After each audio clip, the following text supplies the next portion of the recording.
Goddamn. So spicy. So juicy. All right, welcome back. Dungeons and Dummies. Today we're going to be playing a very low-key game of Dungeons and Dragons. We're all in the mood for a little bit of ASMR D&D. Last week... I can't do this. Can you touch your mic? Just What happened last week? Well, the standout thing that happened, and probably the thing that progressed the storyline the most, was you turned a rat into a fountain of beer. Super duper excited for you guys. pour one out for Finnegan. Without that, you certainly wouldn't have been progressing the storyline whatsoever. So I'm very happy that you were able to accomplish that. But realistically, let's actually talk about what happened. So what did you beat up? Oh, you beat up a lady who had a corpse ripped in half, one half on each hand. You spoke to a rat. You spent a good half hour hitting a floating stick. And you got all kinds of vibrating feelings from it. Then you talked to a rat, and you turned it into a fountain of beer, which you then proceeded to drink, which was great. You found a room full of zombies. You blocked it off with the magic-y floaty sticky, and then you freed a tiefling who you told to go make her way to the Elf Song Tavern. From there, you made your way through. You bum rushed a dude standing at the top of a set of stairs and decapitated him in one kind of Bash Bros Buru and Yoll kind of tag team. And then you started exploring these back rooms here, which you found a pool, like a sarcophagus full of blood kind of thing. And then Roger cracked open a door and walked into a room with 4 cultists. And that's where we're going to be starting our session today. I am not going to have you roll for initiative because, in fact, these 4 cultists are sleeping. They were not alerted to the fact that there's somebody in here because the person who should have alerted them doesn't have a head. So that's where we're going to start you off. Roger, you've entered this room. You've seen what you see. Buru, you're shortly behind. You're peeking in. You can also see that there are some torches on the wall lighting up this area with a stone sarcophagus in the middle of the room and 4 cultists sleeping on the floor. I'm also going to play this music here. So hopefully what's the status of my disguise kit? I don't know if that's working. That's sexy. That's sexy as hell. It's working. Is it working? It's working. I can hear it. Oh, you might just have to turn the volume up. Is it working? Good. It's good. Yeah, it's working for me. Working, dude. Oh, I can't hear anybody. You can't hear anybody. Wait. Hello? Shit. Hello? Why can't I hear anybody? You can't hear anybody. What happened? Hello? What you do, Frank? Check your settings, hear you now? Frank. Hello? Check your settings. One sec. IT guy Bonesaw at your service. Well, that was depressing. That kind of came out of nowhere. Can you hear me? Can you hear Welcome to my depressive episodes. Depression does happen that way. Okay, there we go. I don't know why that happened. It just changed my headset. us? Yeah. IT guy Bonesaw at your service. Okay, there we go. Perfect. Okay. So are we good now? Are we good? Yes, we're good now. What is the status of my disguise kit? So you were looking pretty decent, and then the effect of the fireball is essentially, think of it as though the center of your chest is exposed, the front of your thighs and knees are exposed, and your shoulders and arms and your face are exposed, but the back of you is pretty good.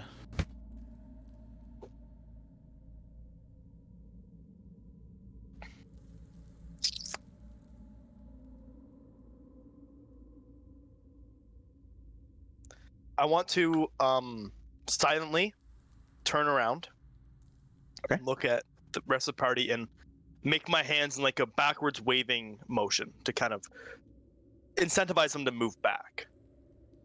But don't say anything, just... Guys, move back. Move back. Move back. You cannot take actions while the game is paused. Oh shit, sorry. So, question. At the end of last section, Yoll was raging.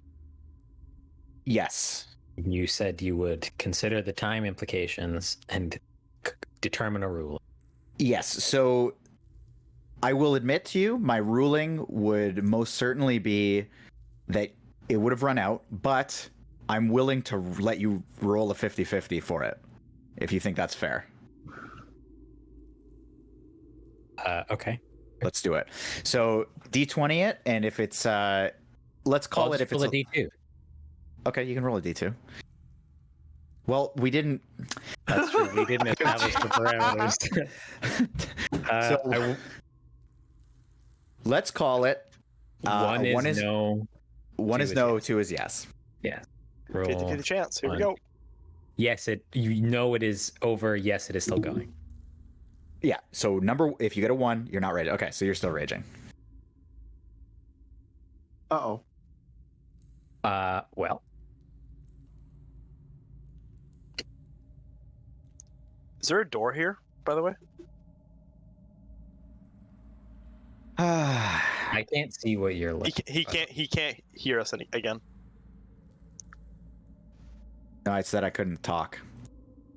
I have a better way to fix it than dropping the call now. Sorry. Go ahead. Is there a door, by the way?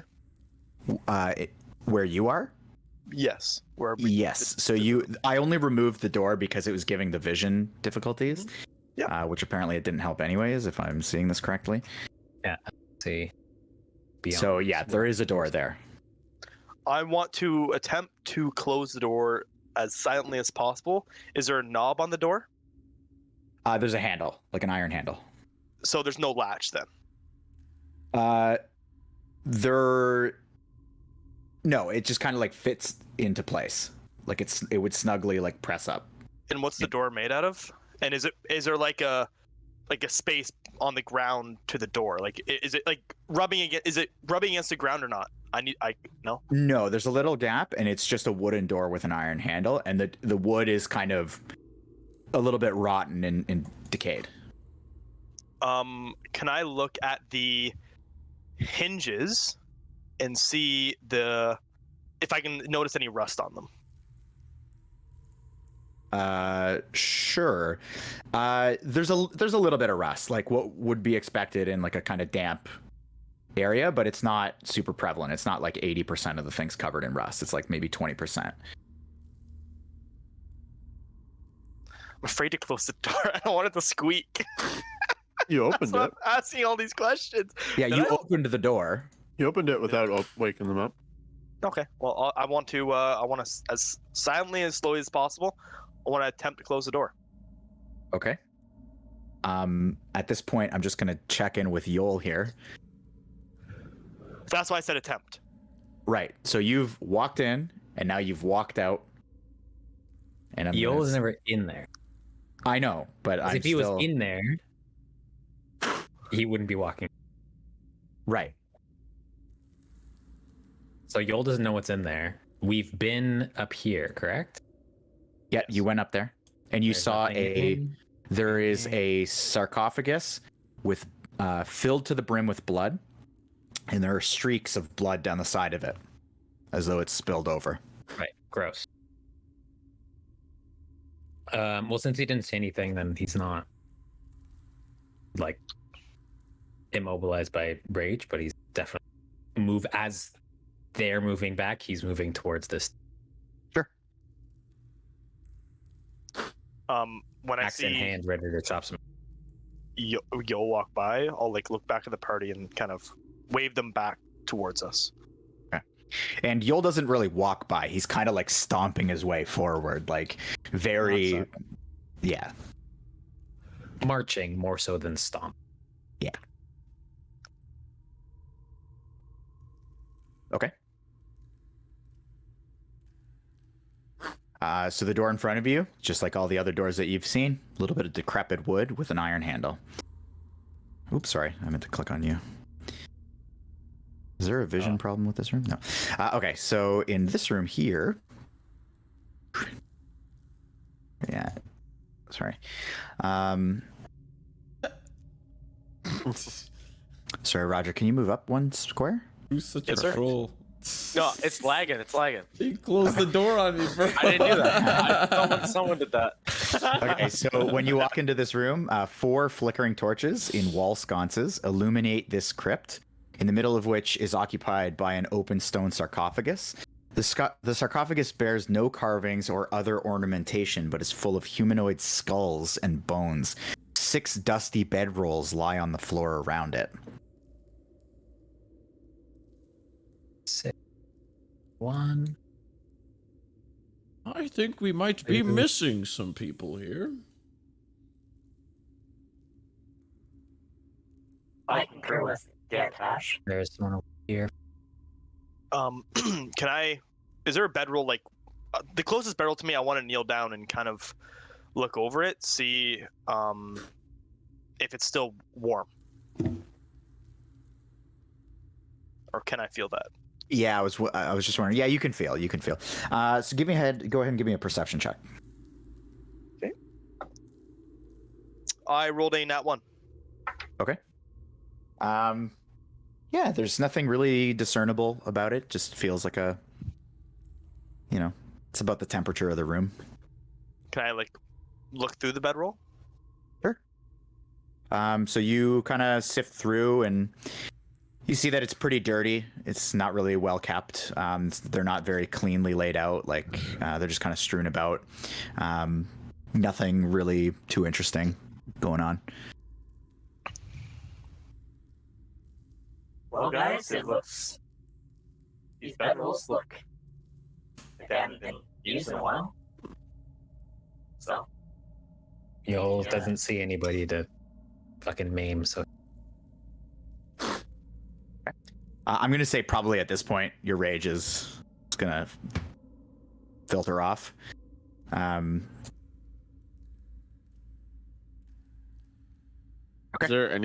Is there anything in the sarcophagus? From what you can see, it is a bunch of skulls and bones. Just filled to the brim. Not to the brim, but definitely at least covers the bottom where you can't really see the bottom.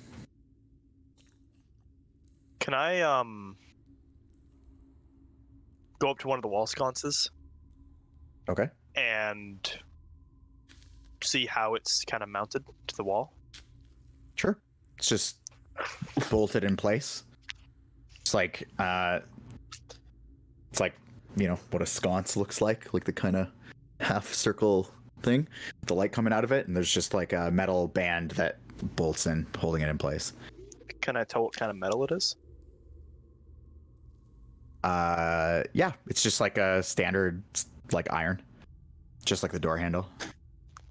Okay. I don't remember if I'm holding a torch. Fuck. I'll say I'm not, and I'll grab the torch. Can I grab this? Can I attempt to grab the torch out of the sconce? It is this room. It's a sconce. It's not a torch. Oh. So it's like, think of kind of like a bowl that's bolted to the wall with fire in it. Oh. I see. Okay. classic fireball situation. So can I? Wall fire bowl, you know. Can I? Like, how tall is it? Can I look into the bowl? Yeah. Stomp, dude.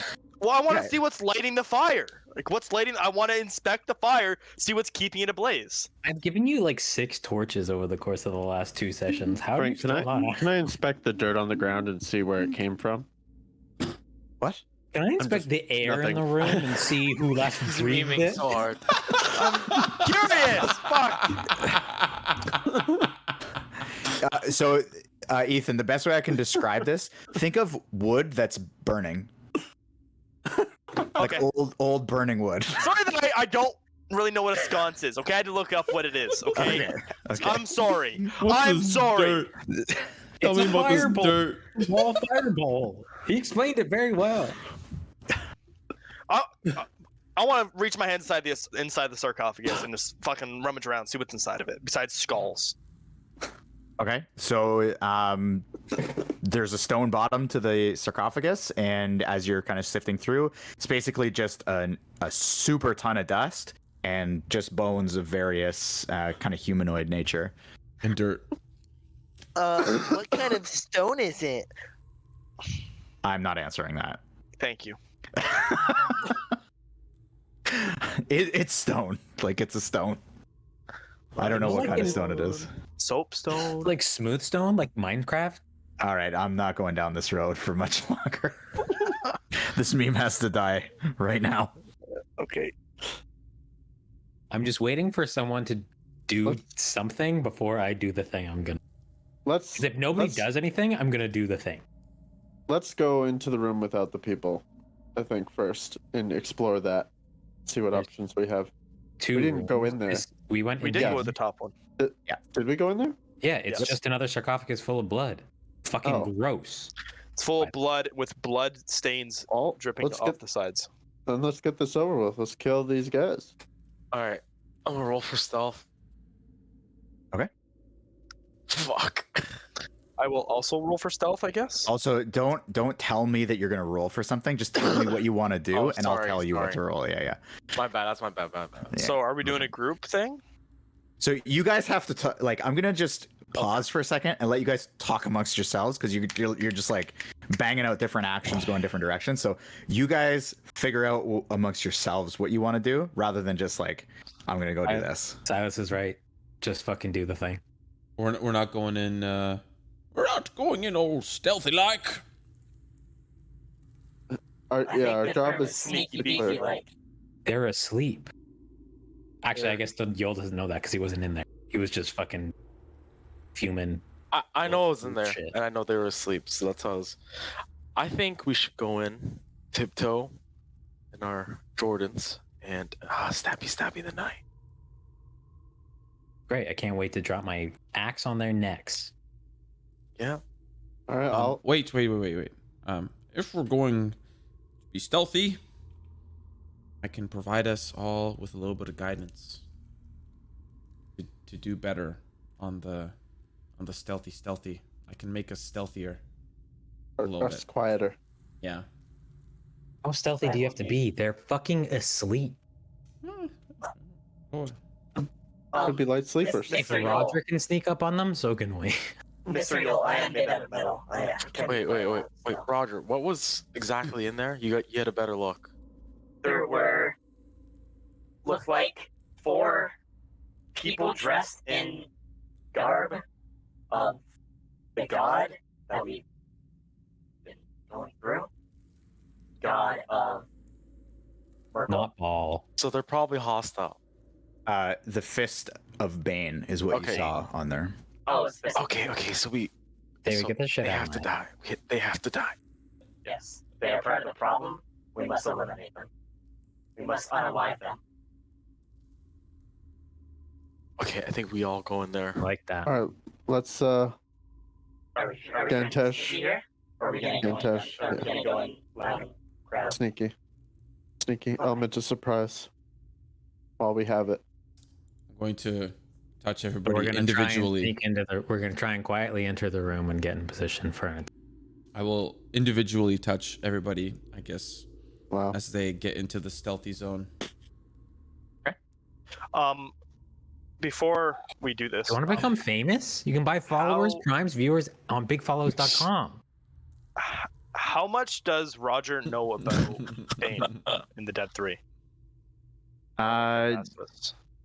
Did we not do a check before? I'm sure we did, but Yeah, that would have been probably like did. 4 sessions ago. Yeah, Yeah. I don't remember what I rolled for that. So we'll just give it a 4.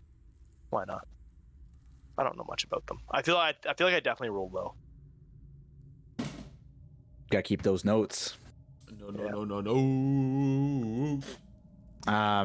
While we're getting ready to go in, I'm gonna take out my quarterstaff for the very first time. Sorry, this Ooh. Oh my god. God, that's a conversation for later. Anyways, yeah, are we all rolling, or are we all trying to be stealthy? That's what I Yeah. thought we Yeah. discussed. We're gonna- gonna sneak into the discussed room to get in position for a sneak attack, and Gantash. I guess we've all like huddled together. I like to think of it like Gantash only touched one person or two people, but like we're all like huddled around. Yeah. While you're all Oh, standing so- here, before you do your thing, I need everybody to give me a perception check for me. Oh shit. Oh wow, I'm Does that out of here. count for guidance? You can, let me You, see here. you can, but I would have to do it again for stealth, which I can. Yeah. Which I I'm can. not fussed. I'm gonna use guidance. Before I've even rolled, I'm gonna use the guidance. Oh my god, no, Actually, that's a just kidding. No, yo. I said I was gonna use it, so I'm have to use it. I'm just gonna use it. No. Before- You don't have to. You don't have to. I said I was gonna use it. But it says you can do it before or after. You technically didn't do You it roll the before. die before or after making the ability check. Oh, you Yeah. can do it before or after making. Yeah, the so you would have Wow. rolled the d4 first, but so yeah. Wow. Okay, so who got 15 or higher? Me, Hello. I did. Gantash, Okay, myself. so the three of you. So everybody except for Silas and Buru, you hear a faint, muffled but still fairly clear. Yoll, you hear it almost like clear as day, but still muffled, if that makes sense. Like the sound hits your ear and you can distinctively tell what it is. And you just hear, what's that? Finish and then I'll. Okay. So you hear coming from behind you, Yoll. So you're facing the door where Buru is. And coming from behind you and around the corner down this hallway here, you hear a very distinct, oh, and then a splash. Gantash and Roger, you get a very similar thing. You can hear that takes place, just not quite as clearly and not exactly, you don't know exactly where it's coming from. Yoll, on the other hand, you hear it clear as day coming from down that hallway.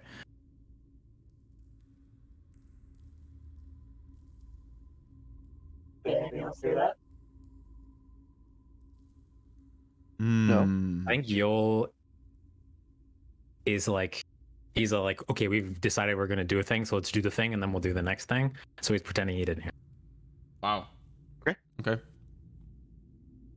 Well, just maybe I need to make sure all my systems are in order.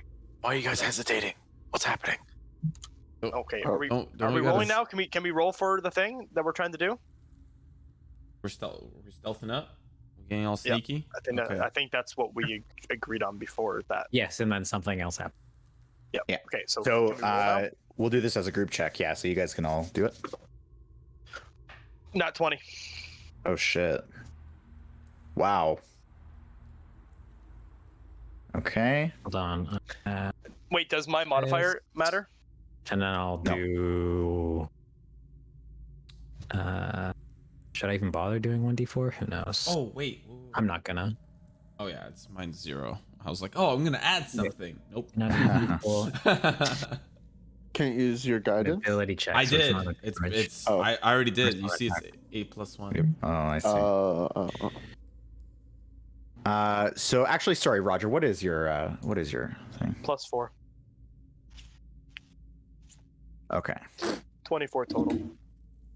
Within that 20. 19 total. Cool. Okay, so you guys start making your way through. Gantash, you like on your first step, you kind of drag your foot a little bit, but then from there you kind of catch yourself and start lifting your feet a little higher, and you make your way in, and it's very soft. Any little noise would reverberate off these stone walls, but you guys make your way in very, very slowly and start creeping your way around, taking your positions, and you can kind of see these cultists just laying on the ground, curled up. A little bit of movement as you step over them, but they do stay asleep. I motion to the last person who enters the room. I guess it's Gantash to close the door. Oh. Wow. There's. Oh, There isn't a door. It's closed. It's Okay. closed. Okay. Yeah. Okay, and you can share a spot, by the way. You can share a spot. Oh, I'll share with Silas. Okay. Actually, Silas, if you want to be here just for whatever, Okay. like Yeah. Okay. Yeah. So. Everybody Hold put on. their Can cursor I over do the something person before- they intend to Can I do attack. something before anything else happens? As we're getting settled into the room, real quick, Sure. I want to like motion over at Yoll and like try to hand signal like with like almost like the hang loose sign, but like pointing at each other. I want to I want to see if Krepe can pick up what I'm trying to get at without actually saying it. But I want to like it's the hang loose symbol with the hand, and I'm pointing at both of us. Back and It forth. sounds like he's suggesting we attack the same thing, which is a bad idea. So Yoll looks at him, assumes he knows exactly what he's saying, and goes like, Okay. and then points Shakes at the his head. one in front of him. And points at this one. Okay. Sounds good. That's what we'll do. I'm like, I'm puzzled, but nod my head and. I'm gonna like look over to Silas. I guess I'll point together at this one. Like we can attack this one together. Like I just won't say anything. I'll just point. Yoll's a big muscle dude. He doesn't need help from a fucking robot, as far as he's concerned. Damn, Buru, you got in deep. You just tiptoed right over the sarcophagus, like you just. He's fucking helicopter boy. Bro, you're a Tauren rogue. I don't understand. That would be sick. Actually. Yoll, I'm gonna move you for half a second. Okay, Fuck sorry. you. I'm just gonna keep moving you guys. Just one sec. Okay, perfect. Okay. For clarification's sake, Krepe. Actually, I won't tell you what I mean by that. Never mind. All right. Okay. We all get ready. So I want to clarify one thing, okay, that I didn't clarify, and we can retcon slightly if you feel you need to. As they're laying on the ground, they each have. Let me see here. They each have leaning up against the wall, or in front of them, like as they're laying on the ground. They each have a mace and a longbow, either leaning against the wall or on the ground. The one in between Roger and Yoll has them laying on the ground, kind of tucked up against the sarcophagus, and the rest actually have them leaning on the wall. I'm gonna pick up the guy's mace, who's the mace and the longbow that's against the sarcophagus. Yeah, Like, I'll right grab behind him.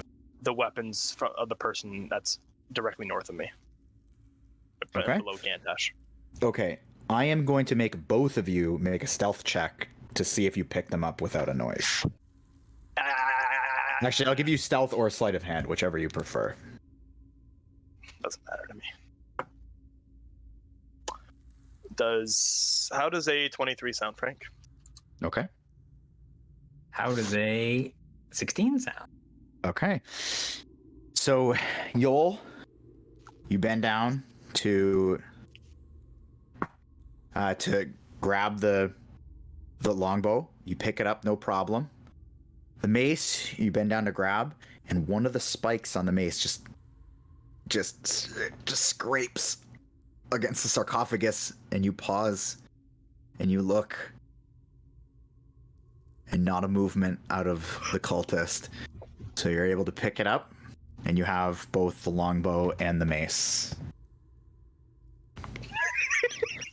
I will include in that, if you choose to, you can also set them down quietly. No, I want to put them in my inventory. Keep them. Yeah, Oh, I okay. also want to put whatever I picked up in the inventory after. For full disclosure, I am not picking up anything. I don't know Okay. if you needed to know that, but I'm not. I'm ready. I'm like ready to attack. I'm Yeah, ready question. to go. Yes. It's a non-action for them to equip a weapon. No, Enemy? it's an object interaction. Yeah, so there's like changing weapons, and then there's just grab, like if you're empty-handed, there's just like grabbing a weapon. So no, it wouldn't be. Okay, so just so I know, if you guys are doing this, you're trying to do this like big all at once kind of thing, hover over who it is that you're going to be attacking here. I'm gonna Question attack the one first. Silas and Gantash are attacking. You're all going to do the same one? Yeah, I want to Okay. kill it right away. Oh, okay. What's the question? What did I pick up again? A mace and a Mace and longbow. Mace on. Okay, I'm just double checking. I'm just double. Do you want to see what the mace is made out of? Yes, I do actually. No. Metal. Mace stuff. I'll let you know. In actuality, all of these weapons are black. Like they're much more black than you would typically see, like a shiny metal mace or a brown wooden bow.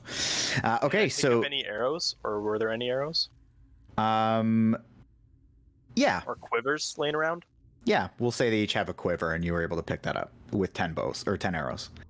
Let's go, baby! I'm gonna ready my quarterstaff like I'm gonna fucking hammer down Ready like my Reinhardt mace. My in mace as well. Overwatch. Okay. Okay. So Yeah, so you're each going to be able to attack. They're all prone, so you'll have Seen advantage. Lord of the Rings with the. Yeah. So be my guest. Be I'll my let you- guest. I'll let you all just roll to attack for now With advantage. with advantage. Make sure you're all attacking with advantage. Oh, I'm attacking Oof. too. Whoops.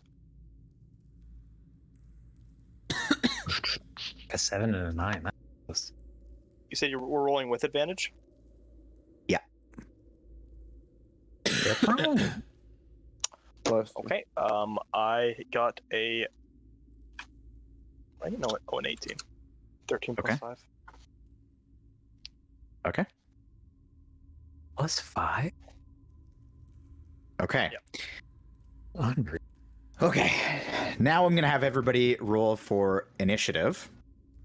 And I'll just get everybody going in here, and let's see if our new little We music currently is have initiative, by the way. You have to Oh, sorry. Let me take you out of here.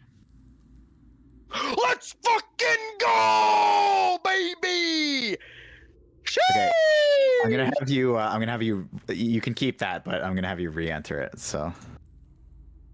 I'm fucking massive! So big! Oh wow! You can each just do it yourselves. That's awesome. Well, I rolled 21. Fuck. I can just add my own thing, right? I would pay good money to be added to this combat encounter. Yeah, that'd be pretty Sorry, nice too, eh? Oh. Okay. Fuck me then, I guess. I'd love to be in this encounter too. Frank just gets up, man. Maybe later. Okay. So I have to re-roll, Frank. Can you just? Oh, never mind. Maybe not. Oh, What did you get? It re-rolled. Give me 17. Which is what it. What is that right? No, crit, it's he supposed crit. to be. It's supposed to be 24. I got a D20. I got a nat 20 on it, and you can see that I rolled nat 20 because it's on the thing. I rolled through D&D Beyond. Hold Hashtag on. not sponsored. I wish. Okay.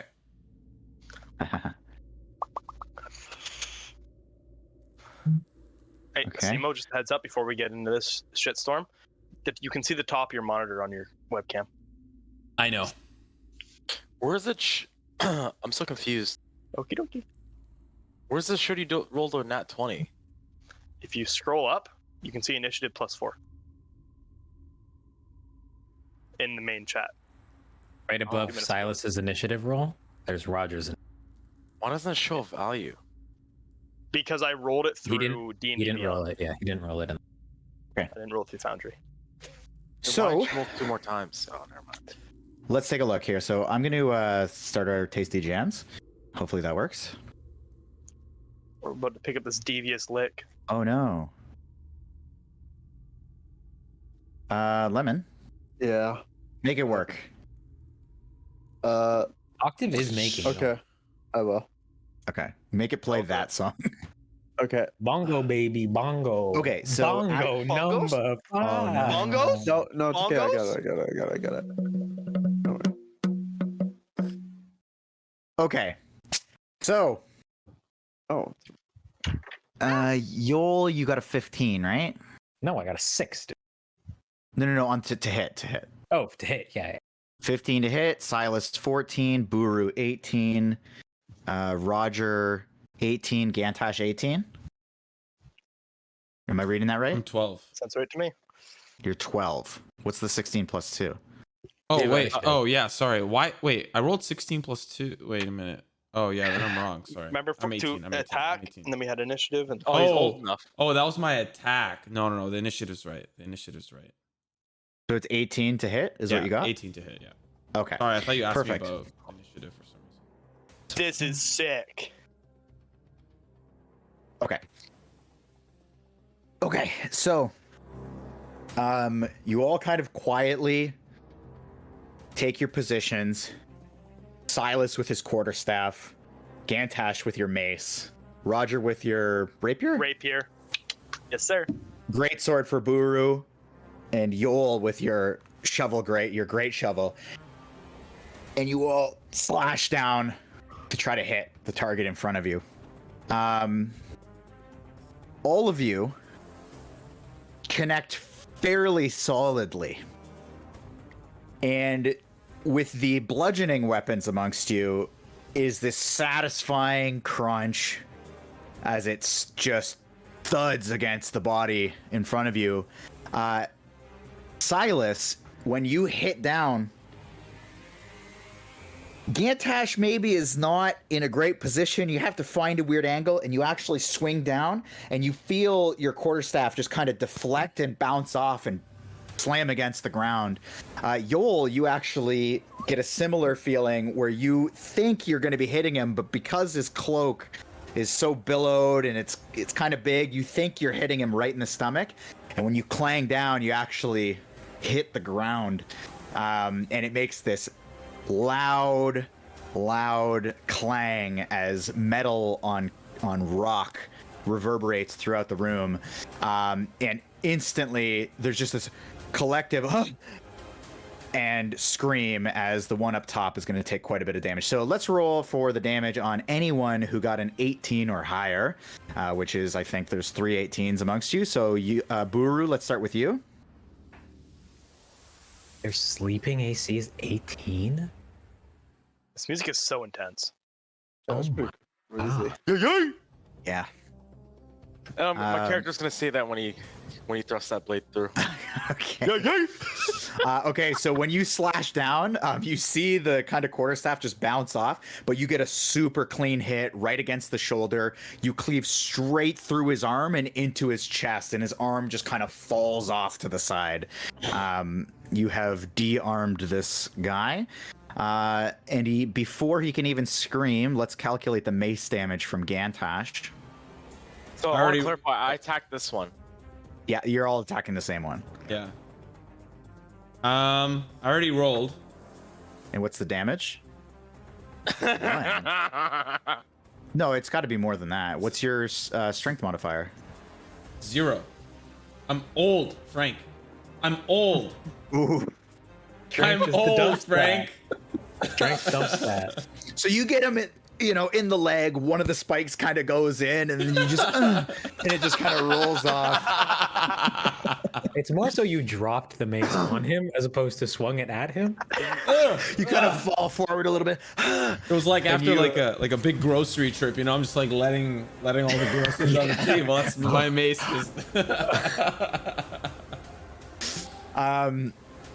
And so with a great sword, slicing his arm off into his chest, he wakes up with a loud gasp for air and tries to scream, but basically it's only air coming out.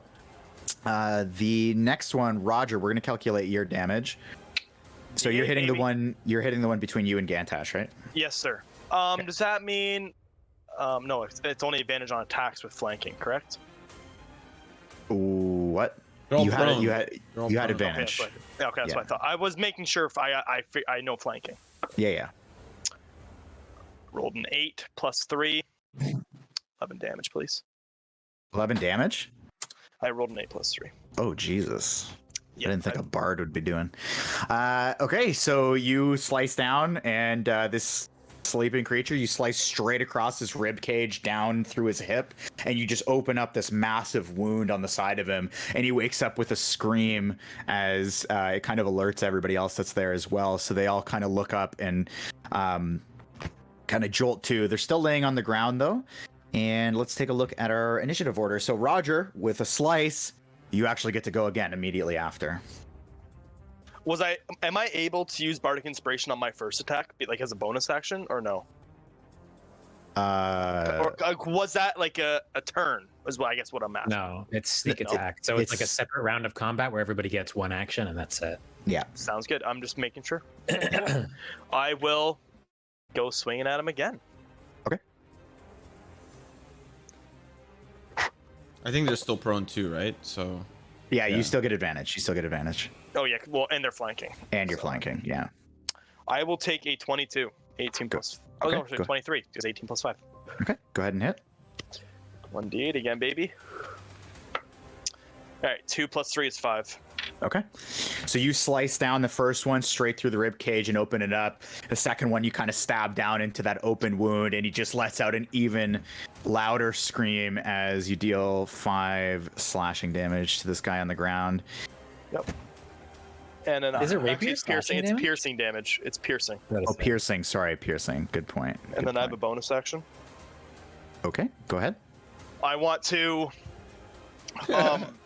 as the Michael gears Myers. kind of, I'm gonna like kind of straighten up, and my gears are gonna start turning in my body, and like a lot of like the open parts of my body, outside body, is gonna start closing up, Okay. and a sharp whistle kind of pierces the air as I inhale a bunch of air, and I'm gonna Okay. blow my bagpipes.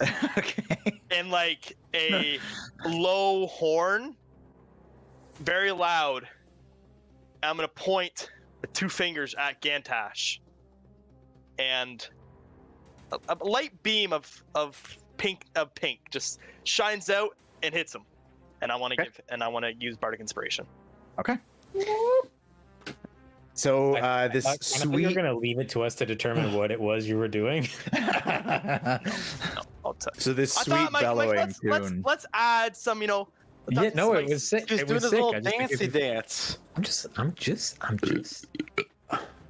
So yeah, sweet bellowing tune fills the air, and Gantash, you feel inspired. And Buru, actually, is there anything else, Roger? That is it for me. I'm done my turn now. Okay. And next is going to be Buru. Up! Who are you hitting? Who are you hitting? This one. That one there. Okay. So that was with advantage? That was. Oh, am I supposed to have advantage? Yeah. They're Yes. still Oh, prone whoops. and- Sorry. Do I just roll again normally then? Yep. Just roll normally. There you Oh, go. baby.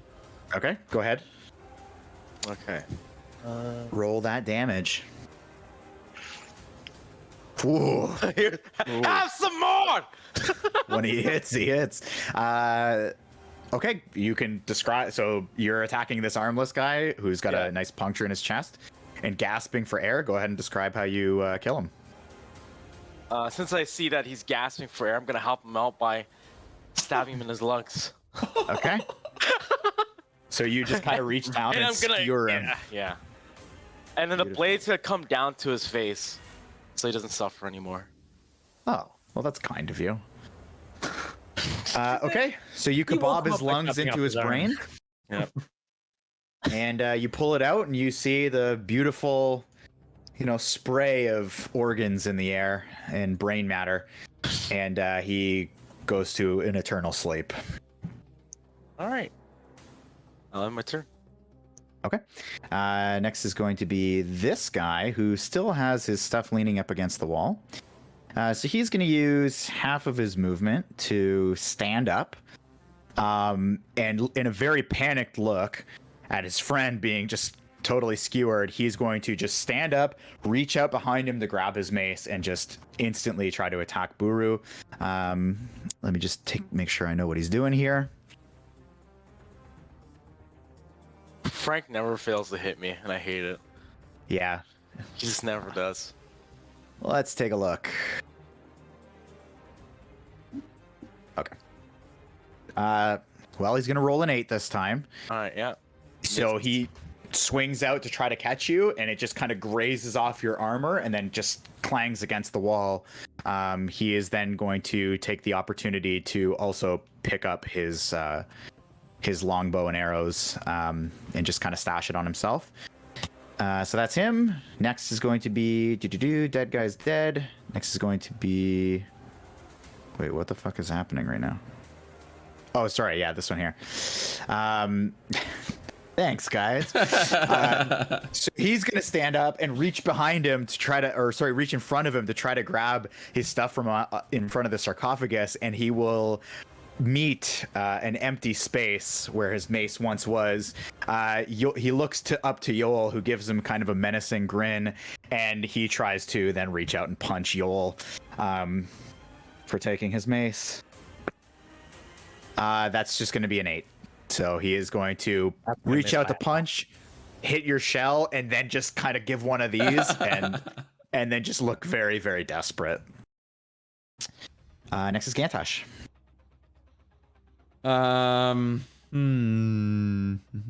This one's injured, correct? This one over here? Yes. Badly. He's had his rib cage and hip sliced open and then stabbed through the open wound. I'm gonna cast Toll the Dead. Okay. I'm gonna link it just in case. Oops. What? Oh, it's a wisdom save. Yeah, it's a wisdom save. Okay. So wisdom save.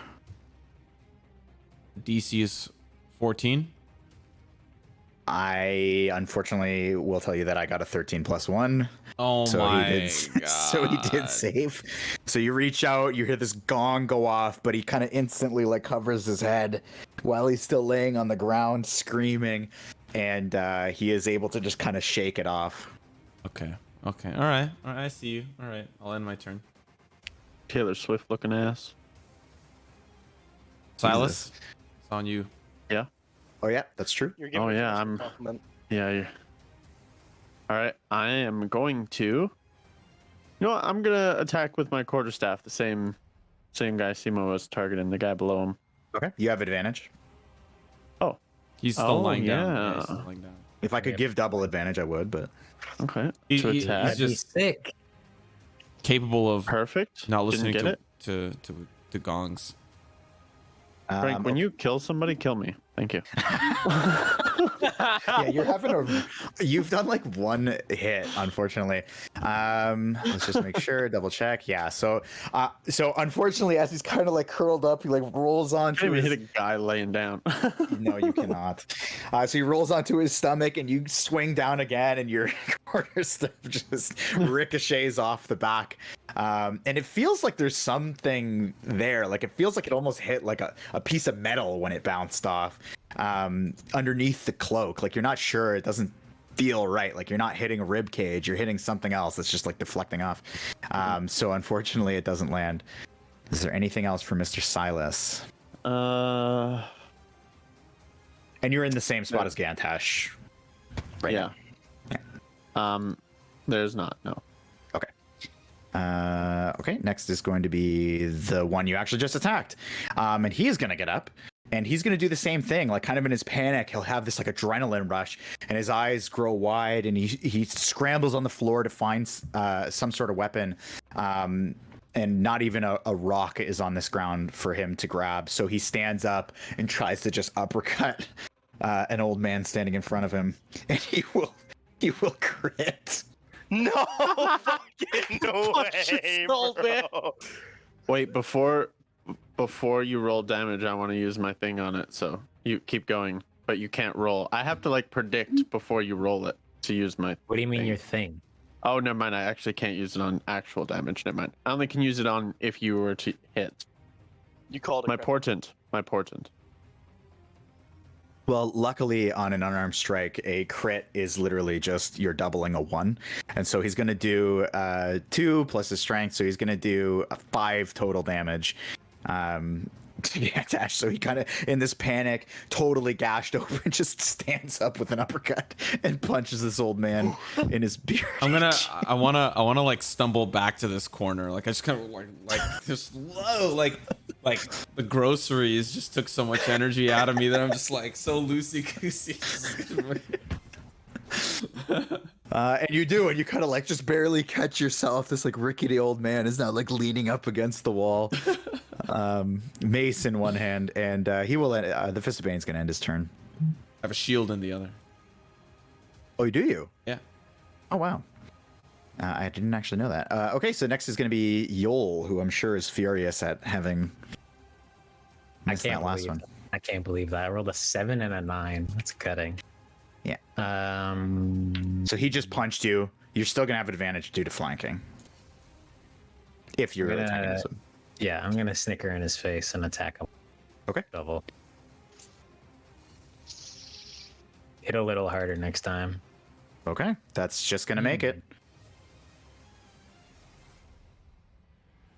Okay. 9 damage.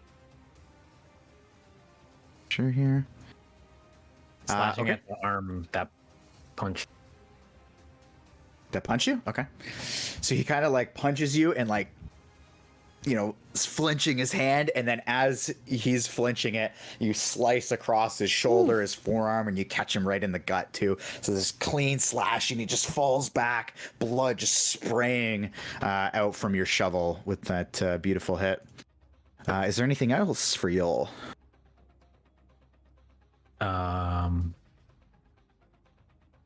He's gonna look at him and say something along the lines of, "That looked like it hurt." And I... Okay. Gantash and Silas, give me a perception check.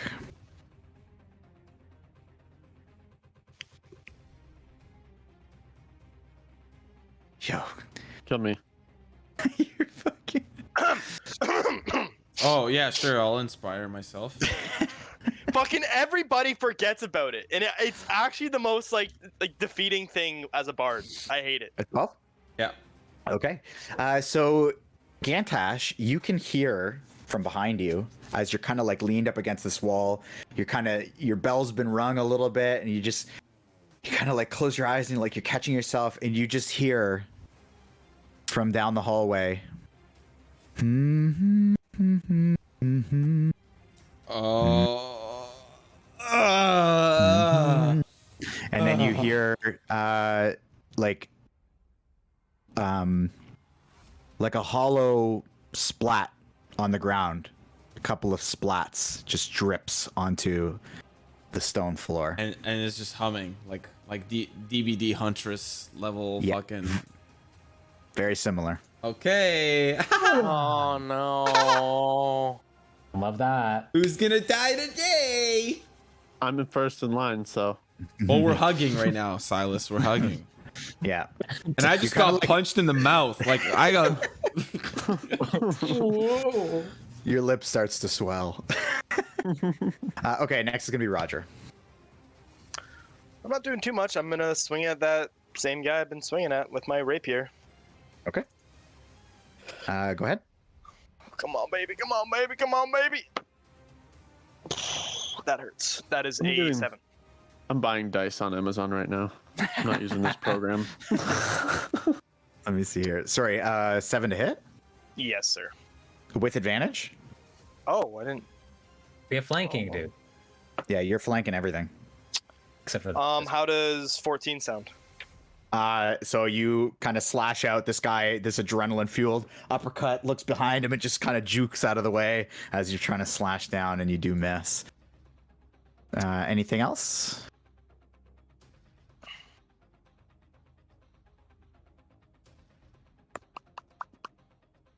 No, I think that's it. Also, I will be right back. I'll be like a few minutes. I'm sorry. Sure. Keep going though. Okay, Buru.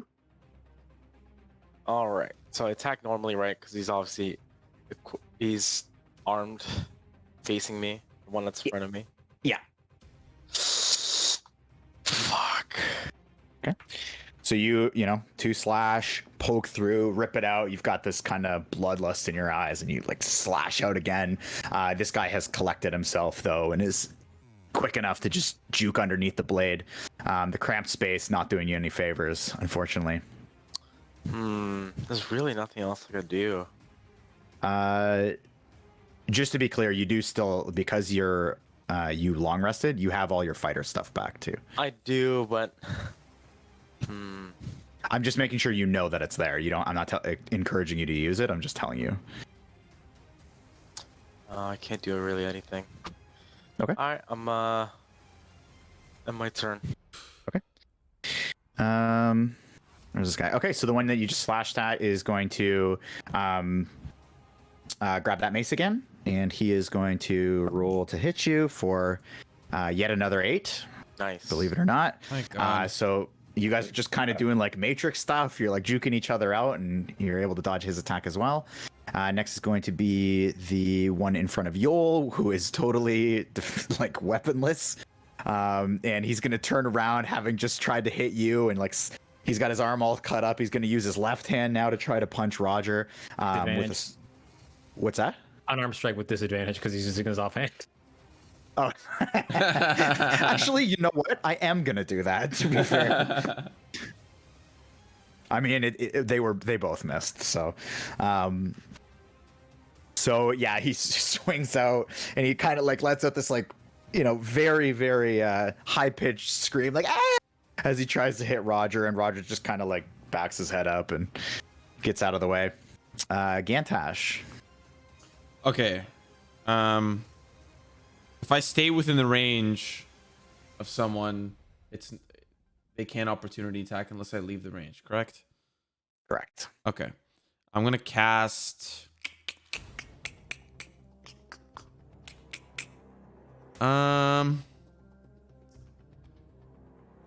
ooh, this is a doozy. Before you decide what you're going to cast, just a reminder, any spell with an attack roll associated is at disadvantage if you're in melee range of anybody, not just the person you're. Yeah, I'm not thinking about that. I'm thinking about my path. Oh, I get. Okay. I'm gonna cast Toll the Dead on the person that punched me in the mouth. Okay. I'm just gonna like shake it off and just ring the gong, and we go for round 2, baby. Okay, so this time it's a 9+1. So go ahead and roll your d12.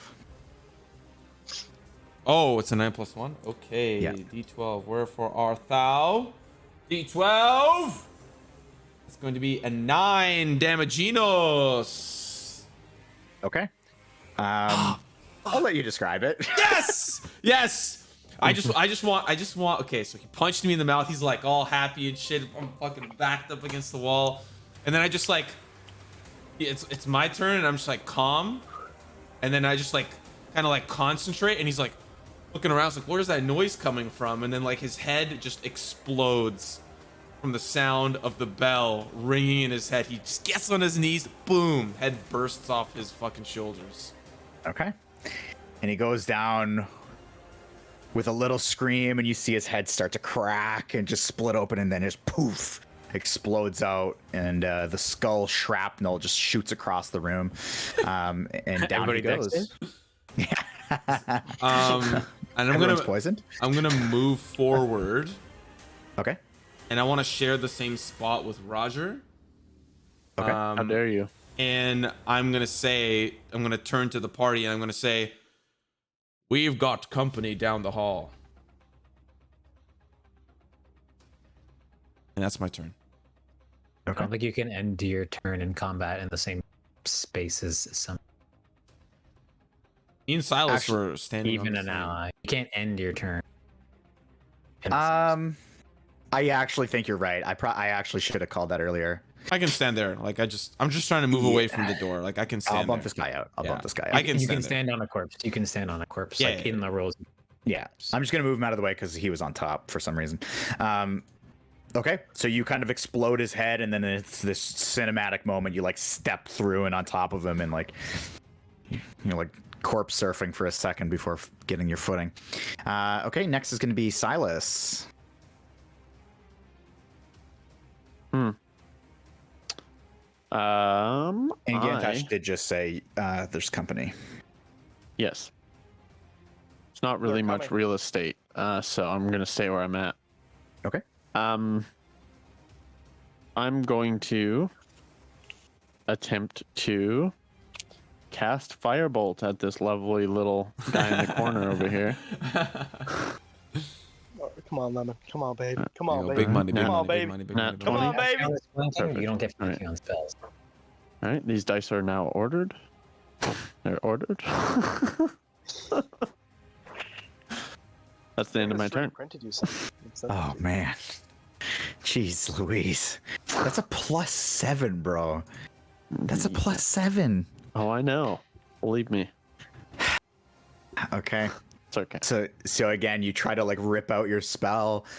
The tattoo, it just slinks back into your skin and you're not able to even pull it out. Do I see that?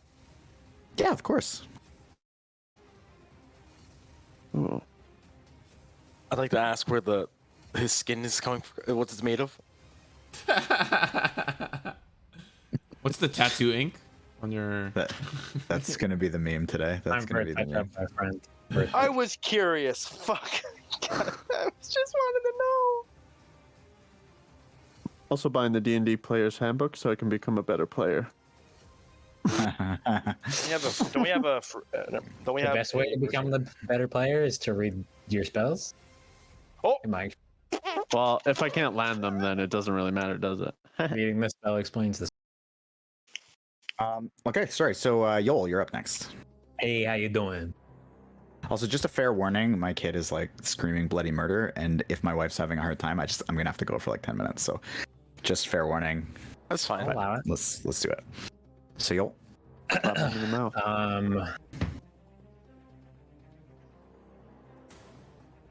Yoll hears what Gantash says and just says "fuck it" and jumps up here, and then through where Silas is and over here. So I will incur my.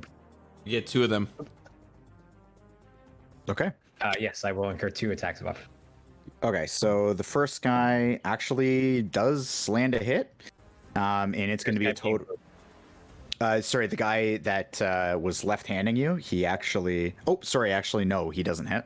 The second guy, though, he is going to swing for 14.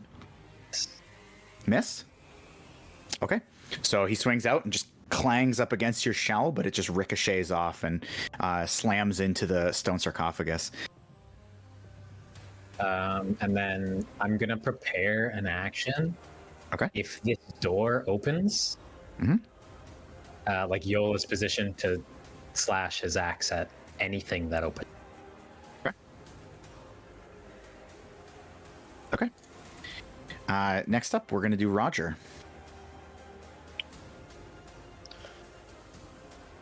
I'm gonna swing my rape. I'm gonna swing my rapier. The one to my right. Okay. Up here. Okay, I am gonna have to jump up. By the way, let's do this attack, and then I've gotta go do this. Does a 15 hit? It does not. Okay. I'm giving you advantage. By the way, you've still got like a bit of a flank here. I rolled another 15. So. Okay. So you swing out, and this guy's just kind of bobbing and weaving. He's got a little bit of boxing to him. Now, unfortunately, I do have to go deal with this, but I will be back. I Give him a little slap for me. I'm gonna do a quick intermission screen. Ooh. We're gonna show Kenneth this VOD. Like, hey.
Oh, do you?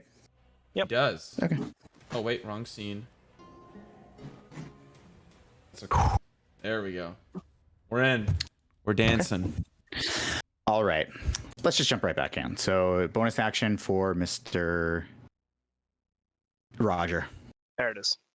So as I see Yoll jump on the sarcophagus, go deal with whatever is coming, I'm going to once again make all my cogs start to move, and I close up. Big and high pitched whistle, fucking bagpipes, yada yada yada. Point at Yoll, my 2 fingers. A light, small beam of pink hits him. And yeah, Bardic Inspiration. Okay. Thanks, pal. All right. You feel this beautiful tone reverberate through your shell and into your weird turtle flesh. Okay. Very good, And by the way. What? Turtle flesh.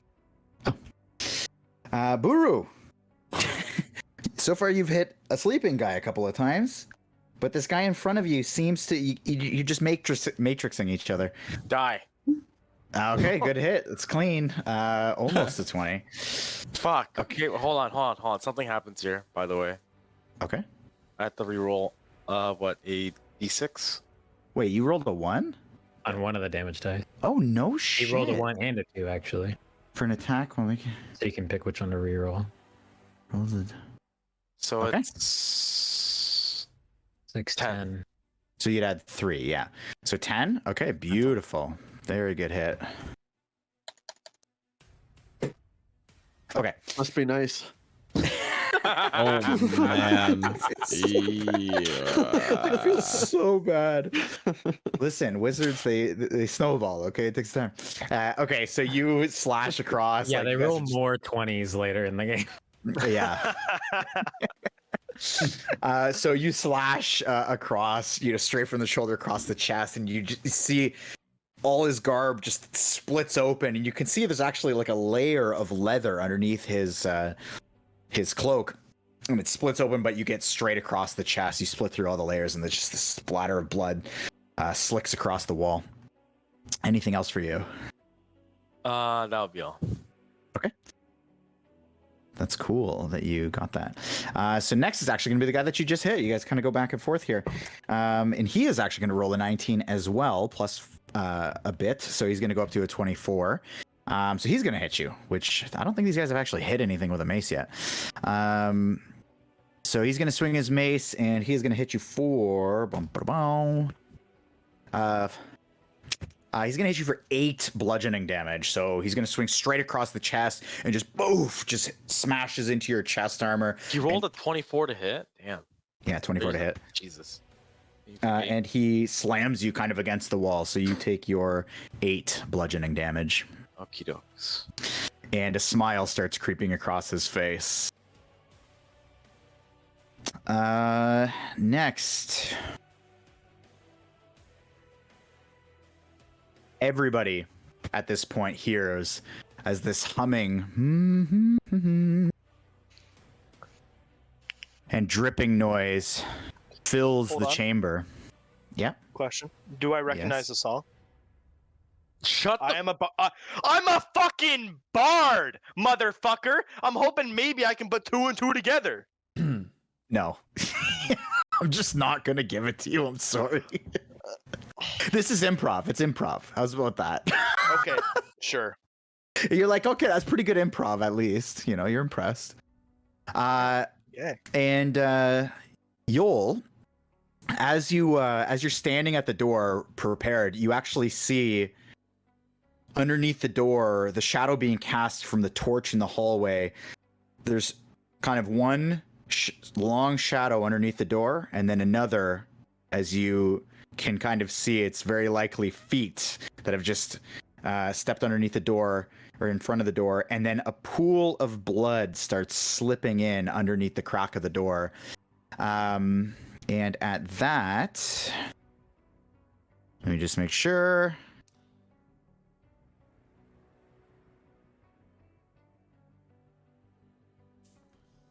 Oh no shit. I don't like that. I didn't like that. I didn't notice this before. Excuse me. Okay. The door gets ripped off its hinges. Oh my god. But not in the way that the door kind of opens. It gets ripped upwards. Like just the whole door gets torn upwards and thrown backwards. Now I know I specifically said I cue the action for the door opening. It's fine. I'm not doing this to negate that. And what you see standing in Do I front of you. recognize the splintering pattern of the door? Sorry. What's the door made of? Yeah, why was that so easy? What was the door made out of? Fuck's sakes. What percentage did you say was rusted on the hinge? Okay, we're being dicks to Ethan now. We're being dicks. Yeah, we okay. So the door gets ripped off, and what you see standing in front of you is a totally unrecognizable person. You can see that it's a female, totally nude and drenched in blood. Not a single piece of skin is showing anything but the color red as she stands there before you, long hair, just leaking blood down the front of her.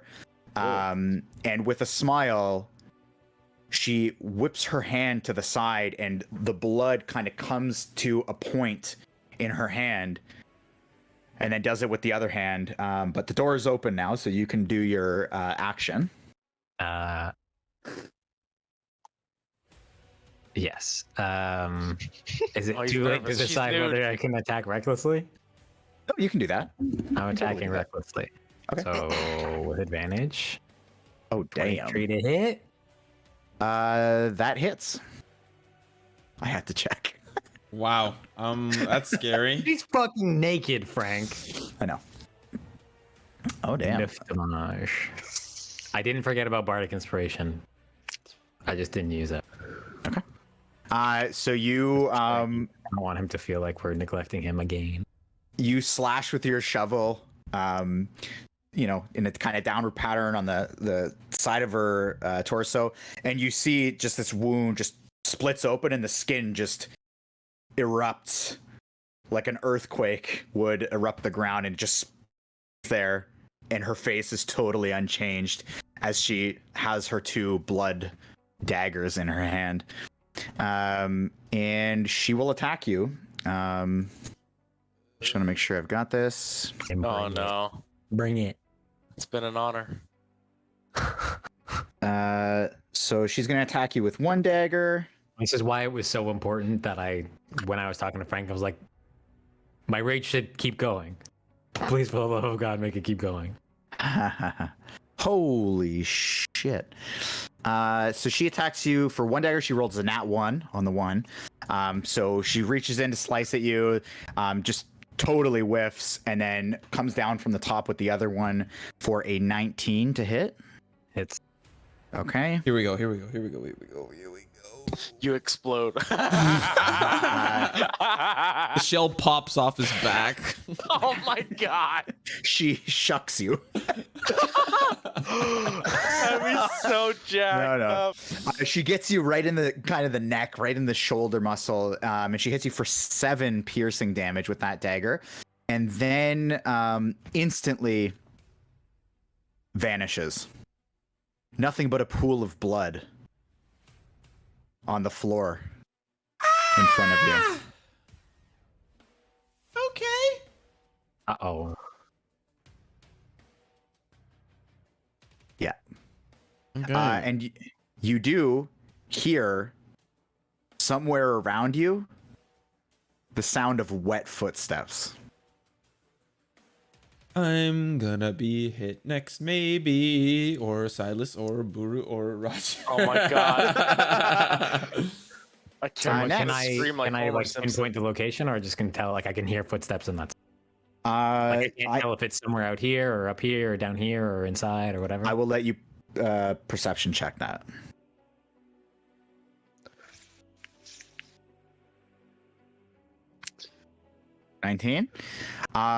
You hear them walk directly behind you in this vicinity.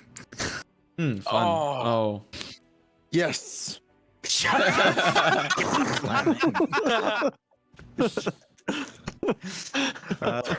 love it. Silas is like, So next is going to be this guy here next to Roger. He's going to try to punch him again. He is just swinging wildly.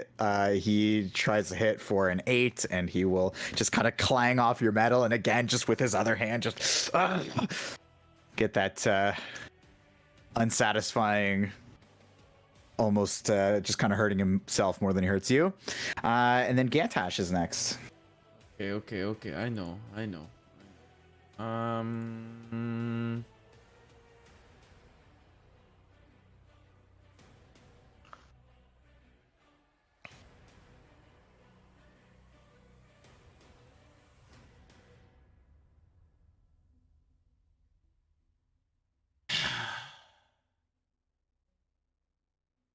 We're going to bless. We're going to bless everybody. It's blessed. Blessed to be here. I'm gonna point at Yoll, Silas, and Buru, and I'm gonna bless them all. As I hear the wet footsteps, I close my eyes and I just like choose to ignore the evil, and I just like with my eyes closed point at the 3 and say a prayer. And maybe a little holy light comes, a little halo pops up above them or something. I don't know, just slight, not like a full-blown halo, just like a slight little glow of light just around their heads. Okay. Yeah, you get this very weird glow happening, almost like a glowing crown on the 3 of them, and they are blessed. Did you link it? I like You did. that. I did. Yeah. I like the glowing crown. I like that. Okay. Not enough to really light, but No, it's super dim. clearly there. Super dim. Yeah, it's super dim. super dim. I'm on board with dim. Okay. Okay. Anything else? No bonus. Okay. Oh, Next is gonna be wait. No. Never mind. Go ahead. Just go Okay. ahead. Just go ahead. Next is gonna be Silas. if anyone needs it. I'm I'm gonna use false life on myself. Okay. So how do I link it? Fuck, do I just cast it? Guess I'll just cast it. Bolstering yourself with the necromantic facsimile of life. You gain 1d4 plus 4 temporary hit points for the duration. I know it So is says that small amount, concentration? but it's not gold, so. It's an action. Okay. I'm asking Roll if it it's up. concentration. It doesn't say It concentration. says This is for the just, duration. For the duration of what? I don't know. This is just what? Sorry, This clicked is I it. guess it doesn't much matter. Go Oh, there ahead. we go. Sorry. Oh, nice. Not too Okay. bad. So you get 6 temporary hit points on top of your existing. Temp. 6. Boom. Okay. There should be a duration, by the way, somewhere. I'll look it up on Okay. I'll look it up. it says Oh, 1 1 hour. An hour. Where? There you go. There you go. That's nice. Oh yeah, there it is. Yeah, 1 hour. Cool. Or and- until they are churned through by blood dagger. That's just a little bit I add. I think that's good flavor text. Is there anything Thanks, else? Can I block? Is that like a readied action or no? You can dodge. Well, sorry, that's an action though. That's you an just action. used Okay. an action. No, then I'm good. Yeah. It's basically just bonus action or movement. Okay. Yeah, bonus action. Yeah. I'm gonna prone. I'm gonna drop my weapon. You too. You can give me a perception check here too. Who's that? Me? You. Okay. Oh, you? Uh, I didn't know we had a person named you. I'm just kidding. Okay. So there's footsteps happening somewhere around you. It's very hard to gauge in the midst of all this combat. Echo. I swear to God, if I get Okay. Yoll. So I'm gonna do something a little weird. Yoll still in this time frame knows where the footsteps are, where he hears the footsteps are, like in this general. Yes. So Yoll's gonna step back here. Okay. Throw Oh. his great shovel Oh. Okay. here. Okay. Is that okay? I'll allow it. Okay. Is it a thrown weapon? Dude, you're gonna arm the freaking whatever. It is not a thrown weapon. It's a great shot. It's a great act. I mean, I'm not going to stop you from throwing your shovel. So how would you like me to do that? I think because you're throwing it, we're going to have to use dexterity. Okay. So you can, you can throw it with the dexterity to hit. Which, you know what you can do? Just roll the hit, and then we'll switch your modifier to dexterity. Okay. Oops. This. Roll the. Actually, hold on. No, it's. Roll is the. Okay, so unless I wanted to add a D4 and a D6. You could do that. So I could add a D4 and a D6, but in theory that would get me as high as, in this context, would get me as high as Probably an 18, right? Sorry, I'm kind of metagaming here. No. It's not metagaming. You're running with numbers. One's 4, Yeah, 5. motion get 20. No, because I'm removing my strength mod, which is the +4, and adding my dex mod, which is only +1. So it's 5, 9, 15 would be my max. And 17 would be your max.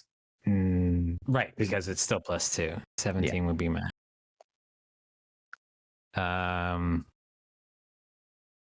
Do them one at a time and see.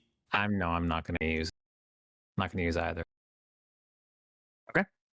So, I mean, it's cool. Just like, so I'd like huck it in this general direction, and then I did that for a specific reason. I wanted to take out my quarterstaff and the mace I picked up, both. Okay. One in one hand and one in the other.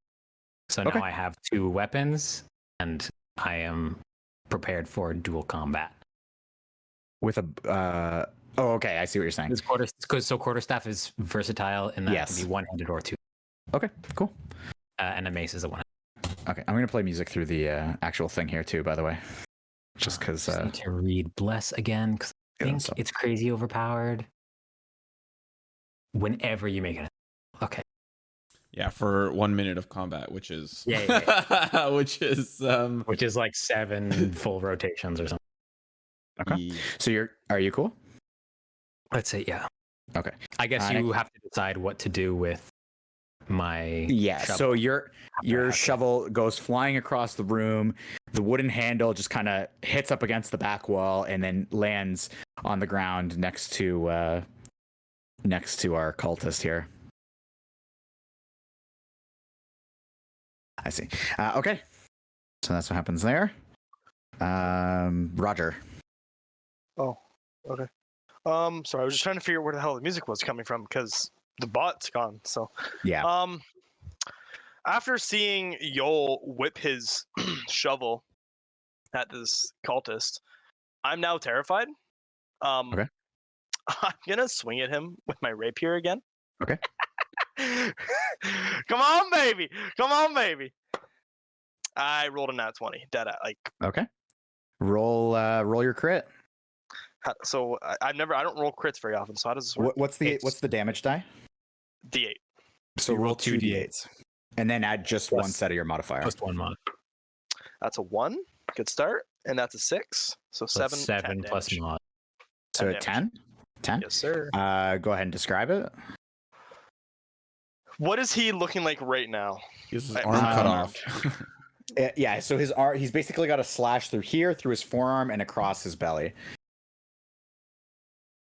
I'm just gonna quickly slash the letter R into his chest. Like Zorro? Yeah, exactly. Okay. Okay, so you slash through, and it just a little gets bit cool, really really deep, and you're like severing arteries as you go. And he just Can you It's roll a just his performance blood. check for how good the R is? Yeah, you can actually. Go ahead. All right, I like it. How does a 25 sound? Looks like just the crispiest Motherfucking R. calligraphy. Before the blood even comes out, it's this perfect R, and then just blood shoots out of it like a fountain, and then he just drops down. And he lands on his back, so the R is just up and just the blood like pumping out. That's fucking sick. I love that. Okay. Next up- That's it for my turn. Next up is Buru. Buru. Baruskis. Baruskis. I'm gonna go to attack. Same guy. Ugh. You're blessed. Yeah, but it's not gonna do anything, unfortunately. Okay. My turn. Sorry, buddy. So your attack just lands off of his chest. I would but drink to that one too. bounces True. off. Okay, next up is going to be our homeboy here. He's just going tit for tat back at you. Still that smile creeping across his face. He's going to hit for a 14. It's a miss. Catch me So- with that shit. Just missing You're, each other. Two NPCs yeah. fighting. Just Hell no! I fucking killed somebody already. I'm gonna cut this guy's head off next turn. Okay. And then next is going to be friend here. So Silas and Yoll, you can kind of hear, you're like trying to figure out where this thing's coming from, and you hear the final last footstep, and then there's like dead silence for a half a second as you have her lunge out and jump out and stab down on both of you, going for the neck with her blood daggers. So she's going to roll for Yoll to hit. She's going to roll a 14. Misses. Misses, does it, eh? And then for Silas, I have a bad feeling about this one. She crits? No, it's going to be a 16. Sounds like it hits. That Let's see. hits. Yeah. That is.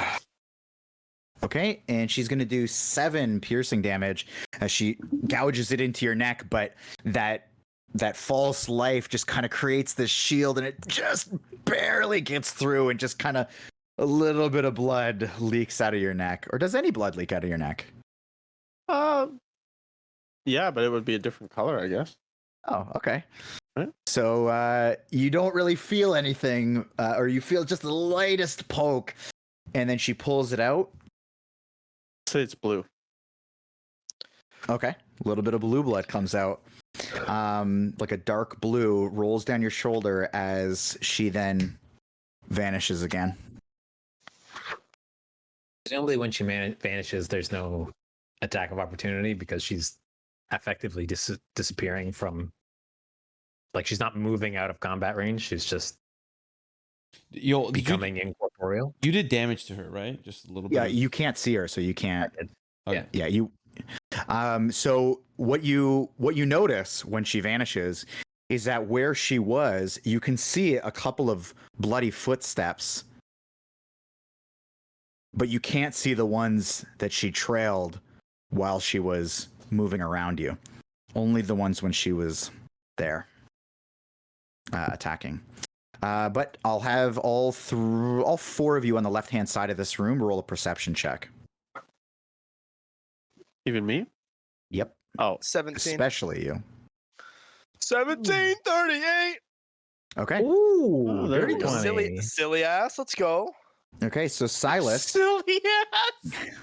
Silas, you hear very quick footsteps splashing or just kind of like, making a splat noise directly in between you and Gantash, and you even see a little bit of dust kick up off the floor and turn into a tiny little glob of dirt instead of it just staying as dust. And then you see a little bit of dust move from across the top of the sarcophagus. Next is going to be Gantash. And sorry, I will say, Silas, you do have a reaction still if you wanted to react to that. I'm just gonna, instead of saying anything, I'm just gonna kind of point on to, like, I'm just gonna be like she's right there, you know, on top of the sarcophagus. I'm gonna point to the sarcophagus. And hopefully people recognize what I'm doing. Okay. Yeah. So Gantash. I'm going to toll the dead this Fist of Bane. Okay. 1 sec.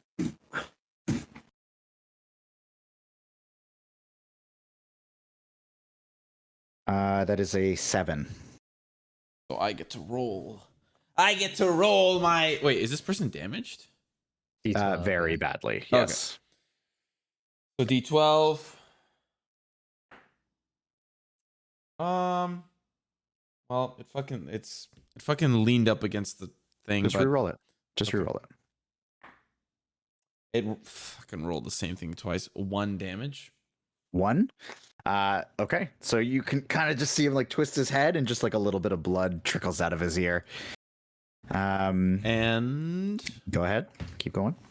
I'm just gonna like hang my head in shame because I look at Buru and I'm just like, you know, like I tried to finish the job. And I'm gonna push past Silas and go over here. Okay.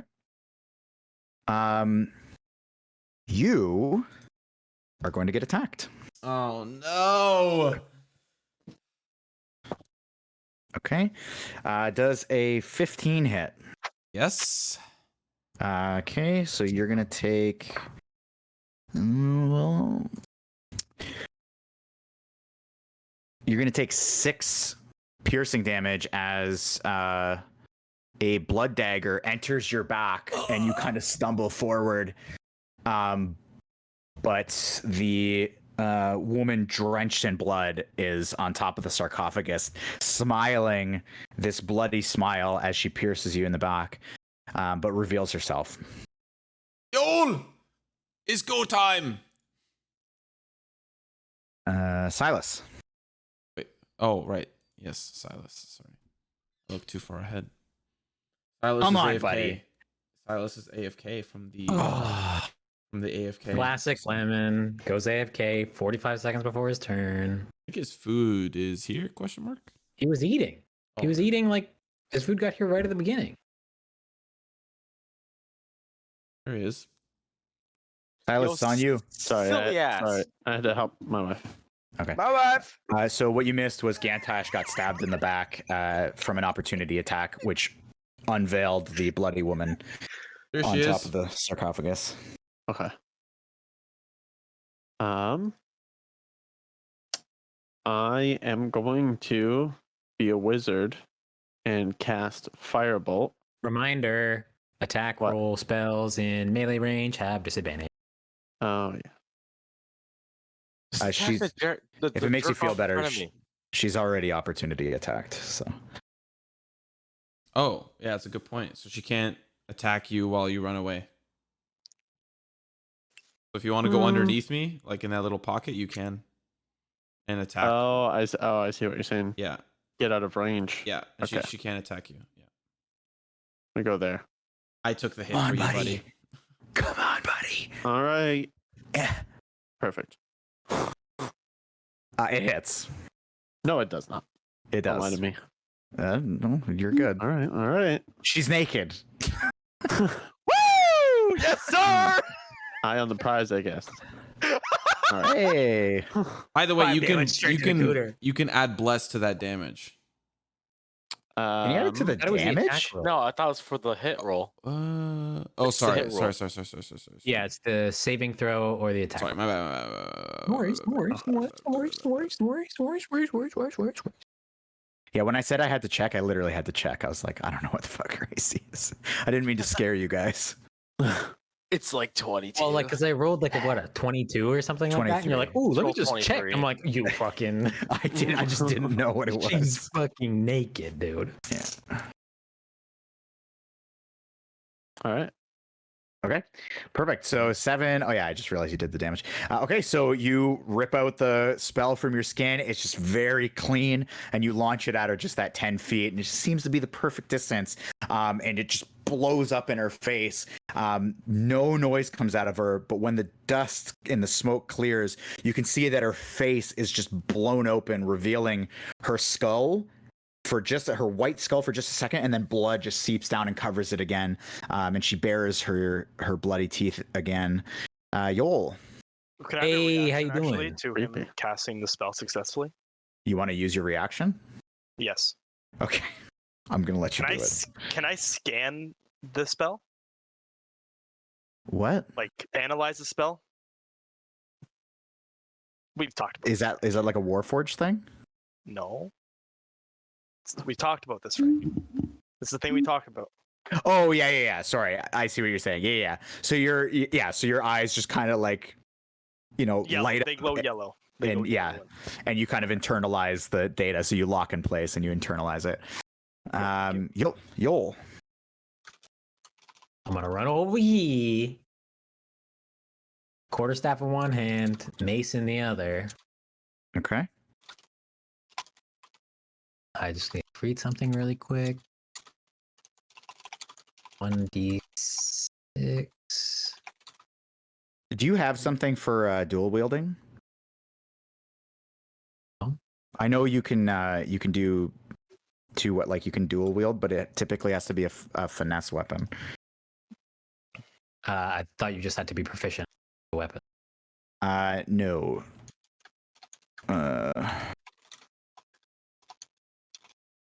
And if not, then that's something that we should have said last turn, because I wouldn't have thrown my axe across the room. Oh, well, I didn't realize what you were setting up there. I thought you were just doing like a cool guy thing and throwing your axe. I mean, you can get your axe if you want. It's just on the floor. So I can't dual wield now. Well, you can dual wield, but if you're gonna dual wield, it just has to be 2 finesse weapons. Unless you have a dual wield thing that says you can dual wield otherwise.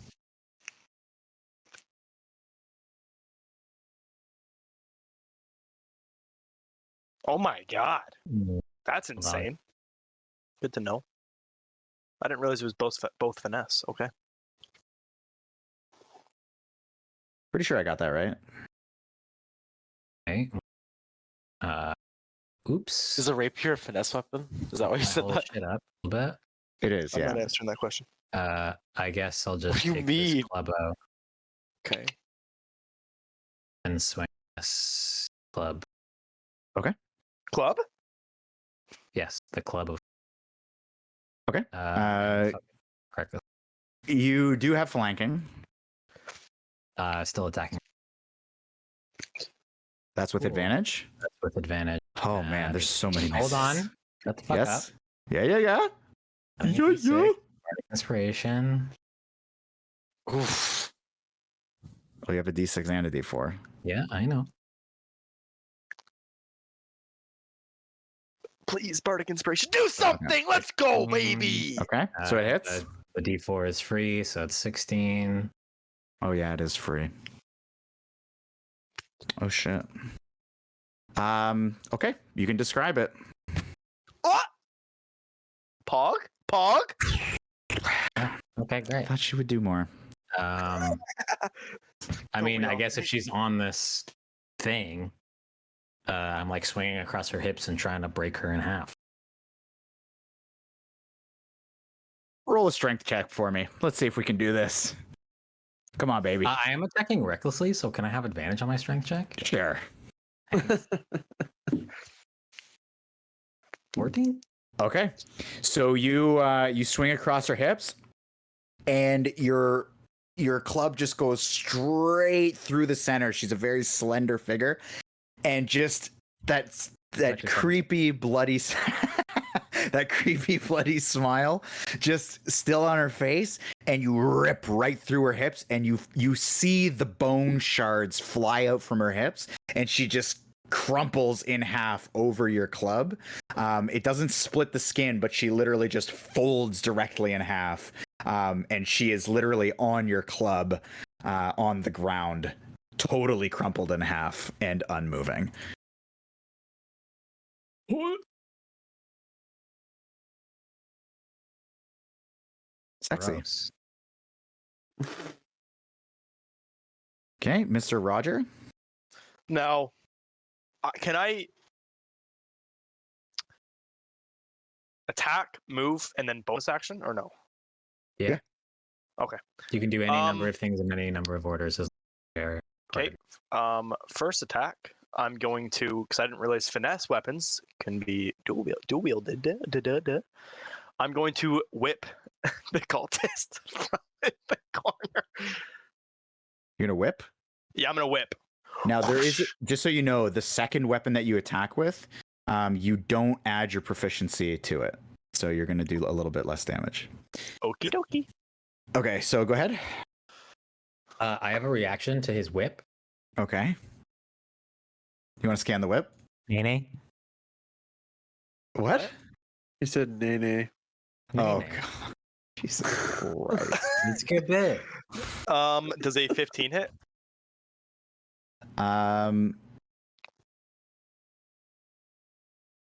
Sorry, let me see here. Sorry. What did you roll? 15. 15? 12 These plus. guys, unfortunately, it does not. Okay. This guy's just tanking everything, so you kind of whip out and he like puts up his arm and it doesn't seem to do a lot of damage. Move here, and I'll attack my rapier. Okay. So this one's gonna do you're not gonna add your proficiency. So roll to hit and we're just gonna subtract 2 from it. What do you mean subtract? Okay. That is, so I add my hit DC still, correct? Actually, sorry, to hit you add everything. It's the damage that you don't. Okay, so I rolled 19 plus 5. Oh, you hit. Jesus. So I roll my regular dice. I just don't add the modifier. You don't add your strength or dexterity modifier, whichever one applies to the weapon. Yep. 6 damage. 6, okay. Non-lethal damage. Okay. It wasn't lethal anyway, so you kind of slash out and you just open up a huge slash along his back as he's facing Buru, and he just screams and kind of blood just starts pouring out his back now. Next up is going to be Mr. Buru. God, I hope you get the justice of getting this one. Fuck. You have a D4. Well, actually, never mind. Okay. So you're just clanging against this wall. You do leave a pretty decent sized chunk, though, almost like you're chopping down a tree. But it's a stone wall, so you've got a pretty good wedge going in this wall. But unfortunately, not a whole lot of wedge going against this guy here. I'm sorry that this guy doesn't take damage ever. Everyone's been attacking with advantage. I've just been attacking him normally. That's fine. Yeah, that's true. That is true. Wait, technically, no, he should have advantage then. Because flanking. No, flanking's like, it's got to be across. Oh. Yeah, sorry. I tried. Also, I'm just going to be moving quickly, so if there's anything else you want to do, just jump in. Otherwise, I'm going to just keep bumping forward. So if this guy reaches out to attack you, he rolls a 6, so I'm going to imagine that doesn't hit. Gantash, for the love of God. Toll the Dead. Okay. That is a 9, an 8 plus 1. Okay, here we go. Fuck him up. 3 damage. I was going to say don't roll a 1, because that's about the only... Or actually, sorry, a 2. 3 is going to do it, so go ahead and describe let's go. I want him to just like, as he's like got the ringing in his ears, I want him to hit his head against the wall and just knock out. Okay. So he, again, just more blood starts pouring out of his ear, and he goes to catch it and just slams his head against the wall. And he dies. You are now in a room full of corpses, ladies and gentlemen. Woohoo! I'm gonna look at Buru after that and say, that's how it's done. I'm gonna nod and raise my sword to him. Yoll, you have a corpse on your club. Yeah. You can go ahead and keep it there or remove it. I'll let you choose what you want to do with that. I'm gonna keep it there for now. Okay. It's actually fairly lightweight. It doesn't actually feel like it adds an entire person's worth of Who wouldn't weight. leave? Never mind. I'm not gonna finish that sentence. That feels a bit Ethan, I think. Feels a bit Ethan. Okay, so the room is now calm, but I will have everybody give me a perception check here. What do we have to perceive? We've killed everything in this goddamn dungeon. 16. 20. Tell 9. me what's going on. 9. So that you hear a similar thud and just and splash sound somewhere. Krepe Yoll hears this and just instantly recognizes it as a similar sound to what he would have heard before. Am I like able to identify its direction? Yeah, it's coming from down the hallway. All right, Yoll's fucking so sick of this place. He's going after it. Can I change my equipment quickly? Like while he's charging? Well, there is like a moment of calm here. There is a moment Yeah. of calm. I'm not charging it. I'm like put my club over my shoulder with this dead thing on it, and I'm walking in. I assume this is actually kind of a good image. I assume you've grabbed your shovel. Yeah. Okay. I was gonna shout back at Yoll and say, "Mate, don't forget the shovel." Oh, sorry, this is here. Buru. I'm gonna put my mace away, quarterstaff out, and I'm gonna lean on it heavy. I'm gonna be leaning on the quarterstaff because I've got my shield in one hand. I'm gonna be leaning on it off to the You side. did get punched in the face. So. I also got stabbed in the back. Oh yeah, me too. Hey. You don't see me fucking whining, leaning on a staff. I'm old, right?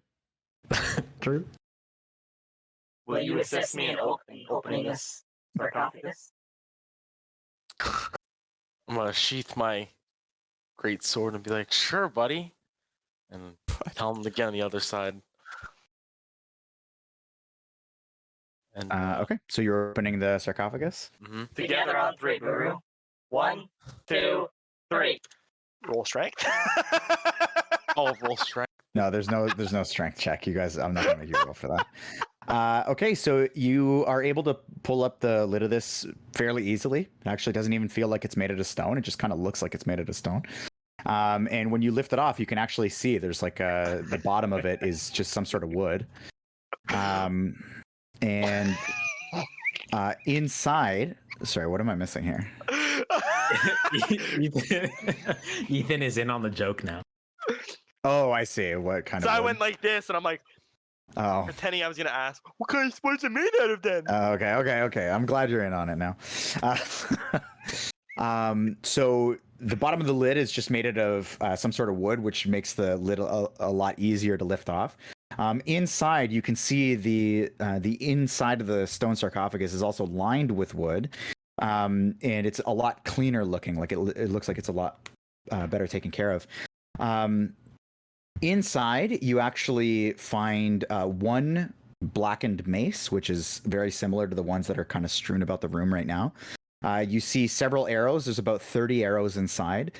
You also find 2 small coin pouches, each containing 5 gold. There are also 2 large vials with a red liquid inside.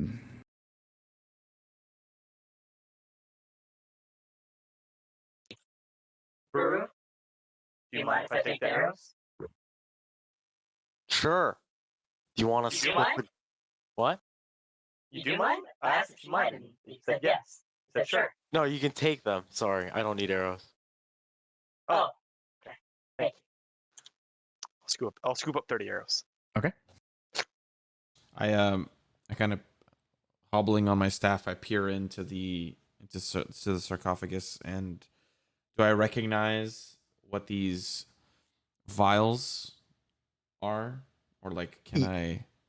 Yeah, for somebody who's kind of been studying in the church and is into the idea of healing, you very quickly recognize that you kind of look at it, you see the way the liquid moves. You're fairly certain that this is a healing potion. I look to Roger and I look to Buru and I say, "Would you mind if I had one of these?" Not at all. Buru, do you have any objections? I don't. I'll take one and you can have the other. Yeah, that's what I'm implying. That's what my character. The with that, I just pop it and I chug it. I just. Oh, you take it? Oh. Okay.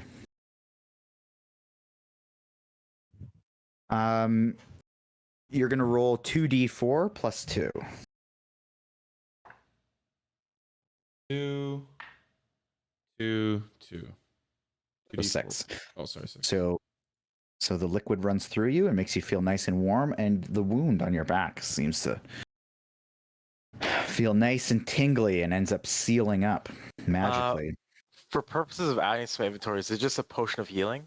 Yep, it is. Yeah. Oh, yeah, it is. 2d4. Okay, I'm just gonna add that. All right, dope. Okay. Buru, I'm going to catch up with you here. So you make your way down the hallway. Oh, Buru, you mean Yoll? Or sorry, Yoll. He's a cow. I'm a turtle. Get it right. Sorry. So you make your way down the hallway, and what are you doing? Following the noise I heard. Okay. Now it was just kind of like a quick noise, but you know from hearing it before, it definitely didn't come from up top. It definitely sounded like it came through down this hallway, and you kind of are replaying in your head as you move down and you're like looking about that the person that you freed, the tiefling that you freed, you remember her saying something about grinding stone. And you so far haven't really been able to place like where that would make sense. Grinding stone. I hope this works. Oh, ambiance. Oh. Gets me.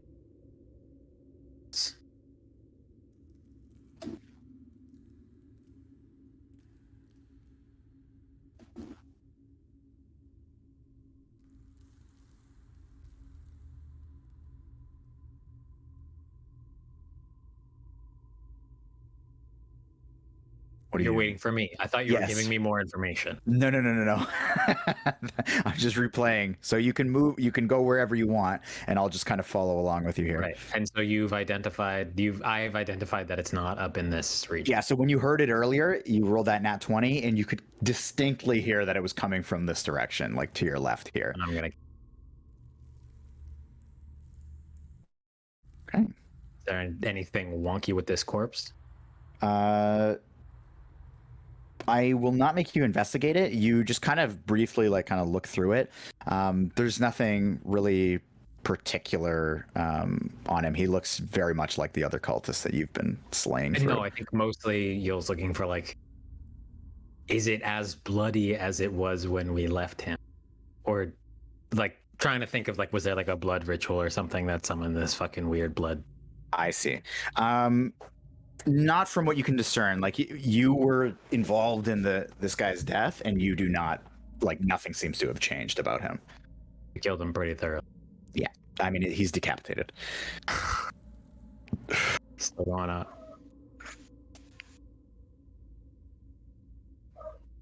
Just tell me what's that? Easy. I didn't realize we left this door open. Yeah. Tell you what. So what are you looking for specifically, or what are you doing? I'm trying to follow the sound.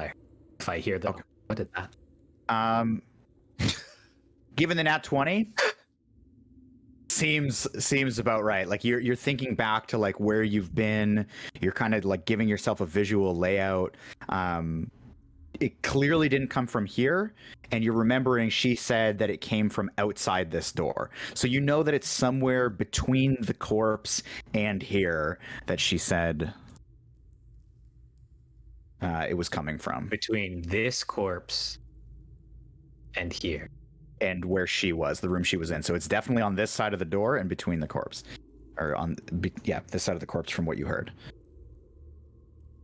Is there some... What do we asked? I'm sure someone asked about this gunk down here.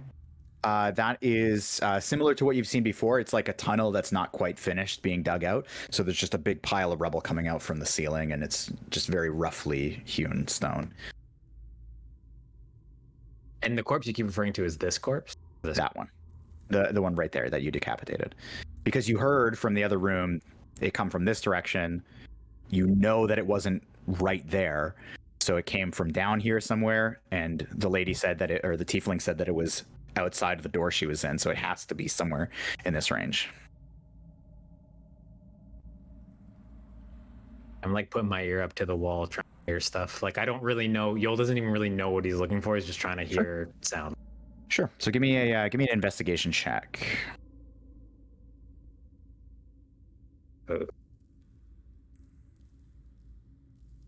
Okay. So you're kind of like moving along, like touching the walls. You like put your ear up to the walls, and you notice that it's like, you know, you feel a little silly. You've got your ear up to just a piece of stone, and then you're kind of moving along. You put your ear up to the north here, and as you put your ear up, you notice that you've kind of got your hand up against the wall and your ear up against this wall here. And you notice that where your hand is actually like strangely a little bit warmer than where your head is. Your head, it's very, very cold stone, like frigid almost.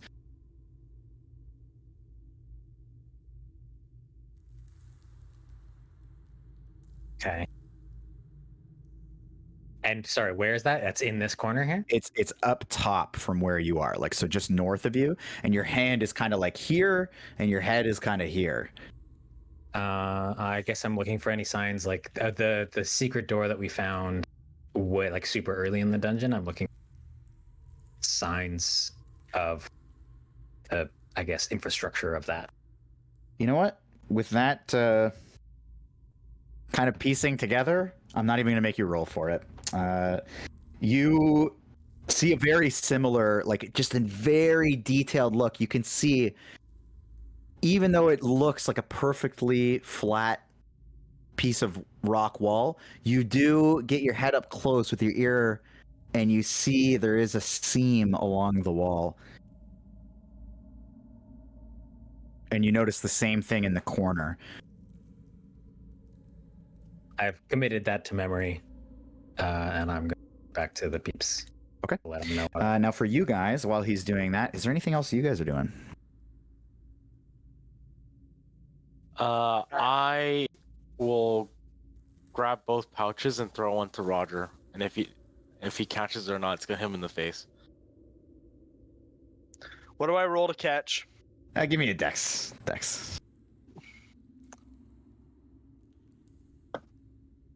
Not one. No, I'm kidding. It's a dirty 20, 17. Dirty 20? Okay. So Roger just kind of like hears it coming, doesn't even look, and just snatches it out of the air. All right, and I guess Can Roger hear? Yes. Yeah, he's got. I know. It's the joke of can Roger have eyes? X. I guess I'll loot the two bodies in front of me. Okay. Like you're just piling them? Yeah, I'll just start with my big meaty hands, just start picking through them. Oh, you're gonna try to loot them. Yeah. Okay, so you kind of check through them. They have very well-fitting. Yeah. And two of them have very similar coin purses on them, just tucked underneath their robes, and so the two of them have another 2 coin purses with 5 gold. Oh, okay. I guess I'll just take them both. I have something I'd like to do as well. Sure. When given the chance. Oh, Buru, let's keep with you. Is there anything else you want to do? Was there that corpse that was on the sarcophagus or whatever? Did she have something lootable? She was totally naked, and Yoll's carrying her. Yeah, she's currently. Oh, I didn't even know. My bad. Yeah. I guess I'm done. No, I'm done. Okay.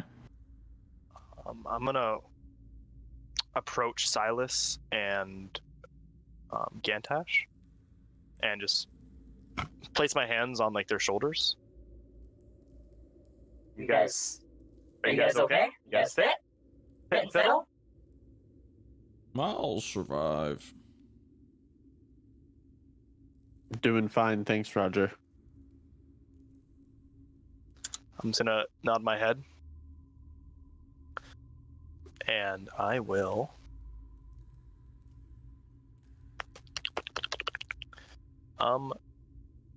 Not do anything. Actually, I want to try something. I want to cast Prestidigitation to clean the bloodied woman. It's on my club. I'm It's not in the down room. hall. Oh, It's down the yeah. hall. Yeah, yeah. Oh, he has the club with him. Oh, Yeah, Yes. she's bent in half over his club, and he's carrying her like Oh. one of those sacks from the cartoons. okay, yeah. Yeah, and she's So- just flopping. A fucking hobo sack. Yeah. I'll cast Prestidigitation on both Gantash and Silas to clean their garments of any blood remnants on them. Okay. Yeah, that works. So the blood just kind of fades away, like magically just dissipates off their clothes. Silas didn't have much. He just had a trickle onto his shoulder, but Gantash had a big splatter down his chest from the punch and a bunch on his back from the stab. That's it. Is there anything else for you guys? Silas, Gantash? Nope.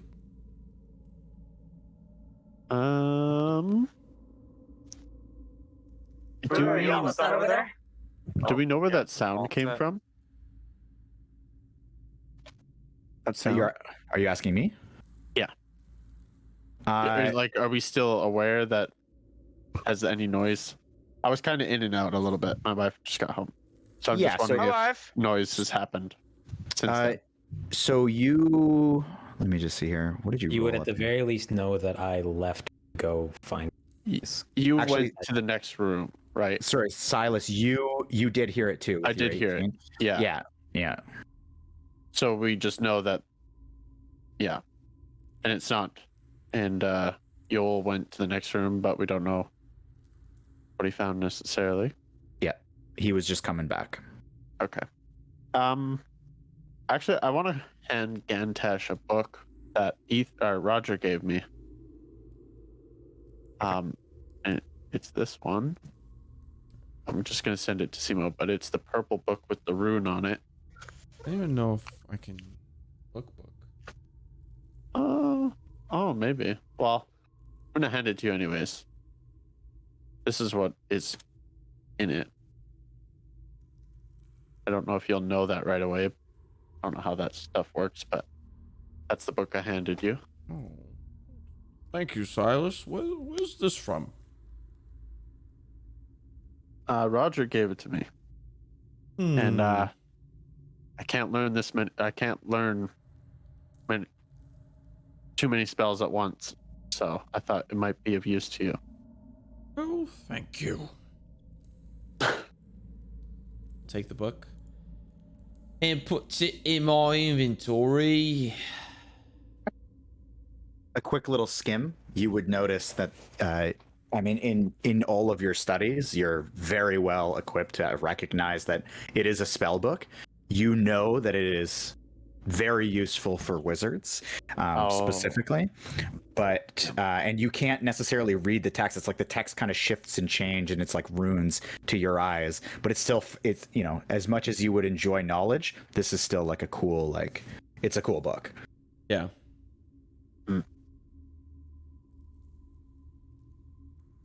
I'll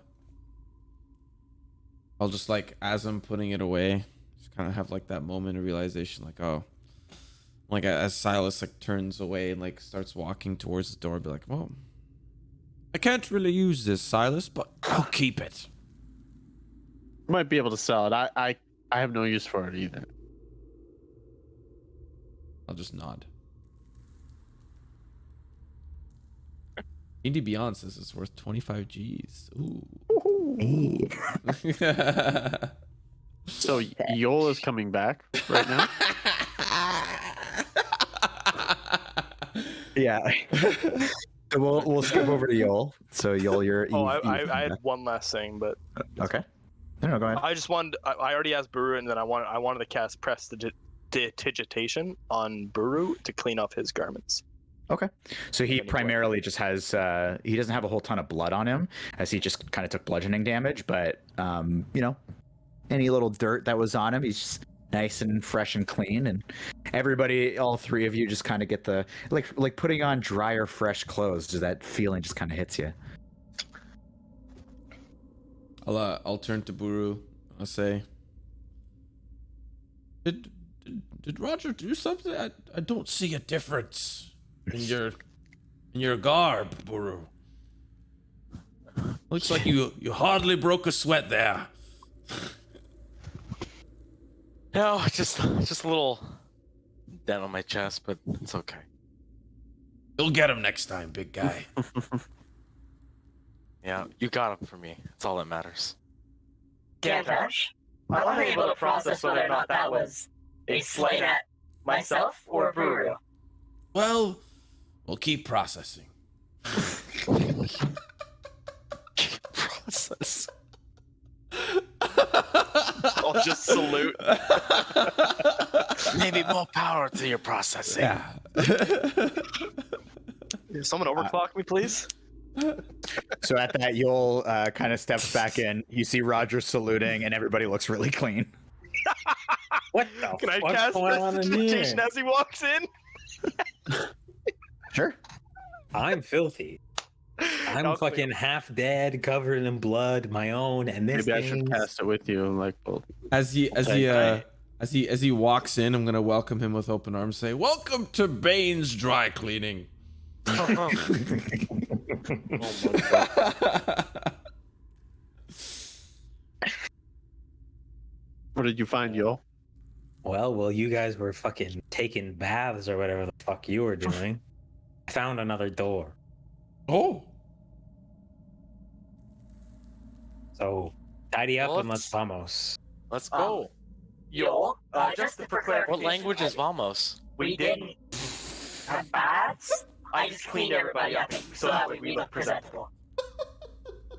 I'm sure the cultists will be very thankful. And then I walk out.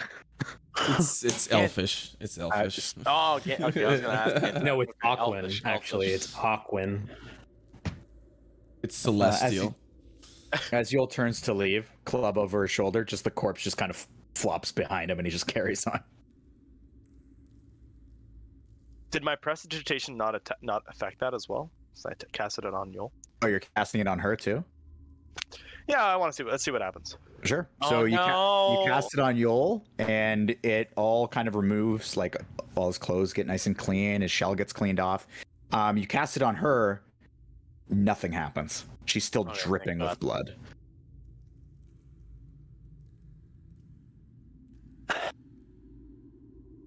Lead Which the way, doesn't- Yoll. Doesn't seem right to you, but yeah. Okay. I'm gonna lead everybody over here. Everybody follow me, single file. Okay. I'll take the corpse. Hush hush. Aye, Oh fuck! He said hush hush. Sometimes Roger's just too quick, you know. It's a blessing and a curse. He shares the same curse as I do. It's too quick sometimes. I'm not gonna tell them what's in this corner. I want them to. I'm gonna ask them, hey, is there anything you guys? Can I look intently into this corner? Why are we Try and, stopping? and try and see what he's saying. Sure. You can give me an investigation check. I mean, it stands out like a sore thumb. You just see, like, as soon as he kind of Oh, mentions to look around, you just see the perfect seam right in the corner and right on the side. Why are you moving so much? I thought you guys kept only- going. Like Buru just was standing there. And I was No, like, we're where's in this everyone corner. else? No, Oh, we're in I this didn't. corner. I didn't see. I didn't see. No worries. The only thing I noticed, Yoll, is that this corner is a 90-degree angle. Well, it's probably not because it's like carved out of stone underground. Okay. What sticks? I'd like to calculate the angle. Sorry, I was unclear I'd about like to what. identify what was carved with. So right here, Lemon, can you see my mouse? Yeah. So along this kind of point here and here, Mhm. there's like a 5 foot wide, and you see a perfect seam where the stone kind of connects. To you, it seems very obvious. Like you can see where the stone is split there and in the corner. But yeah, if it's so fucking obvious, why didn't you see it the first time, Mr. Wise Guy? There's a secret door here. Yeah. Group, gentlemen. Secret door, you say? Oh, they can't see it. I saw it perfectly. Okay. What did I say about hush hush, Roger? Can I attempt to push on this slab? Sure. With my strength. Nope, you're not going to need a strength. So you push on it, and you just The door, dude. you just kind of feel it slow. It's not like an easy door to move. It is a big solid stone door, and you hear like a grinding noise at the bottom of the door as you start to push, and it does turn into a door and starts pushing open away from you. And your hand is gone. That explains that noise she was talking. I have, Ooh. before we Whoa. venture into this secret ominous door, should we go back for that? Should we go back to the rod? Help us penetrate this opening? Oh yeah. I might want to. I'm not sure now is the time for the rod. I we should. can be quick. I can be quick. We don't want anyone My- to steal it. Roger, now I understand. We don't want to forget about it. But remember the reason the rod is there. I remember why it's there, but we never know if it can come in handy. Over here. I didn't understand what. It could come in handy where we're going.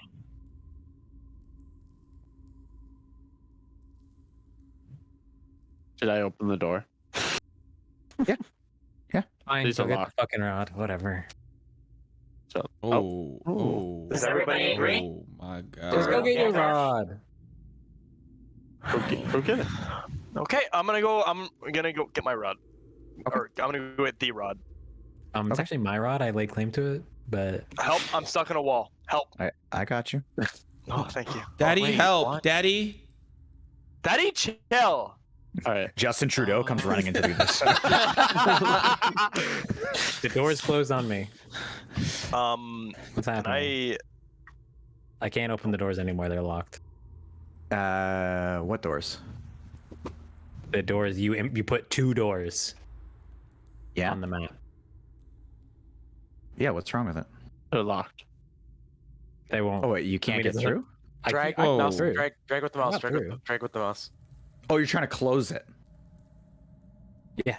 Oh, okay. But Okay. they're marked as closed. Okay. Okay. So I will. Yeah, it's marked as closed because they're special doors. They're like DM doors. That's what I had to do for all the secret doors, by the way. Got it. They're doors that you guys can't operate. So hold on. otherwise Let's you not would- close this door until what's his nuts gets back with Yeah. his So special. Roger, you get there, you're able to deactivate and grab it. Okay. I wanted to see if the zombies were moving or if they were like if I could hear They're them. Okay. Like you just want to like hear under the door. or Yeah, I didn't something? want to just go and grab it and then haul. I want to make sure they're still like they're not fucking restless. They're not moving around. They're not Sure. Perception check. sniffing around for some robot bussy. Hmm. That is a 14, sir. Yeah. So you hear like very light shuffling. Nothing crazy. Okay, I want to, as slowly and as quietly as possible, I want to deactivate the rod because the rod never made any noise when it deactivated. No, it screamed. No, I'm just kidding. It doesn't make any noise. It doesn't make any Okay, noise. so I want to do it as quietly and as precise as possible to not hit anything as I pull it out and as I press the button. Sure. You get it no problem. Like it's just kind of floating there, so it's not going to clang against any walls or anything like that. Okay, and I shall return to the group with said rod. Okay. Get in So here get and through the let's- door and I'll close it behind you. I'm trying. I'm You in. can WASD, eh? Yeah, one more. Okay. Okay. I'm here. All right. You're in the door. I don't think you can close it from there. There we go. Yeah, I got it. It's closed, right? Yes. Okay. So you guys are in. So let's talk about what you're seeing right now. So when you enter here, this is yet another giant flooded chamber. This one, though, several pillars holding up the ceiling as you look down this hallway. And it is fairly well lit. There are torches roughly every 10 feet leading around this kind of bend in front of you. To your right, there is a very similar looking door to the ones that you've been seeing before, just a wooden door with an iron handle, very, very rotten at the bottom, given that it's just been sitting in water. Which is And Wisconsin. fuck, torches. And on this side of the door, you actually hear a lot of like splashing and movement. You even hear a loud thud and a grunt as you step into this new area. Everybody on the hush hush. I'd like to, start treading carefully in this water, quietly. Yoll's gonna step back to Roger and Gantash and look at them and be like, I don't know what the hell you guys do, but if you have any of that healing magic still left in you, I could really use some. Feeling a little rough. And then I'll walk away with like a giant gash in my neck. I'm gonna say back to him. You should go speak to Buru. You might have found something that might help. Huh? You said you should speak to Buru. He may have found something that might help. Oh. Okay. Yeah, it was hard to hear. Yeah. Hey, Buru. Yes, sir. Roger said you found something that's going to make it hurt less that I have a knife in my... Yeah, I've got a... I know what it is, right? It's a healing potion. Yeah, you do. You know. Like, you also watched Gantash down it. Yeah, I have a healing potion, but I was saving this for an emergency. Is this an emergency? Can we Well, not heal ourselves here? There was a knife in my neck about 3 minutes ago.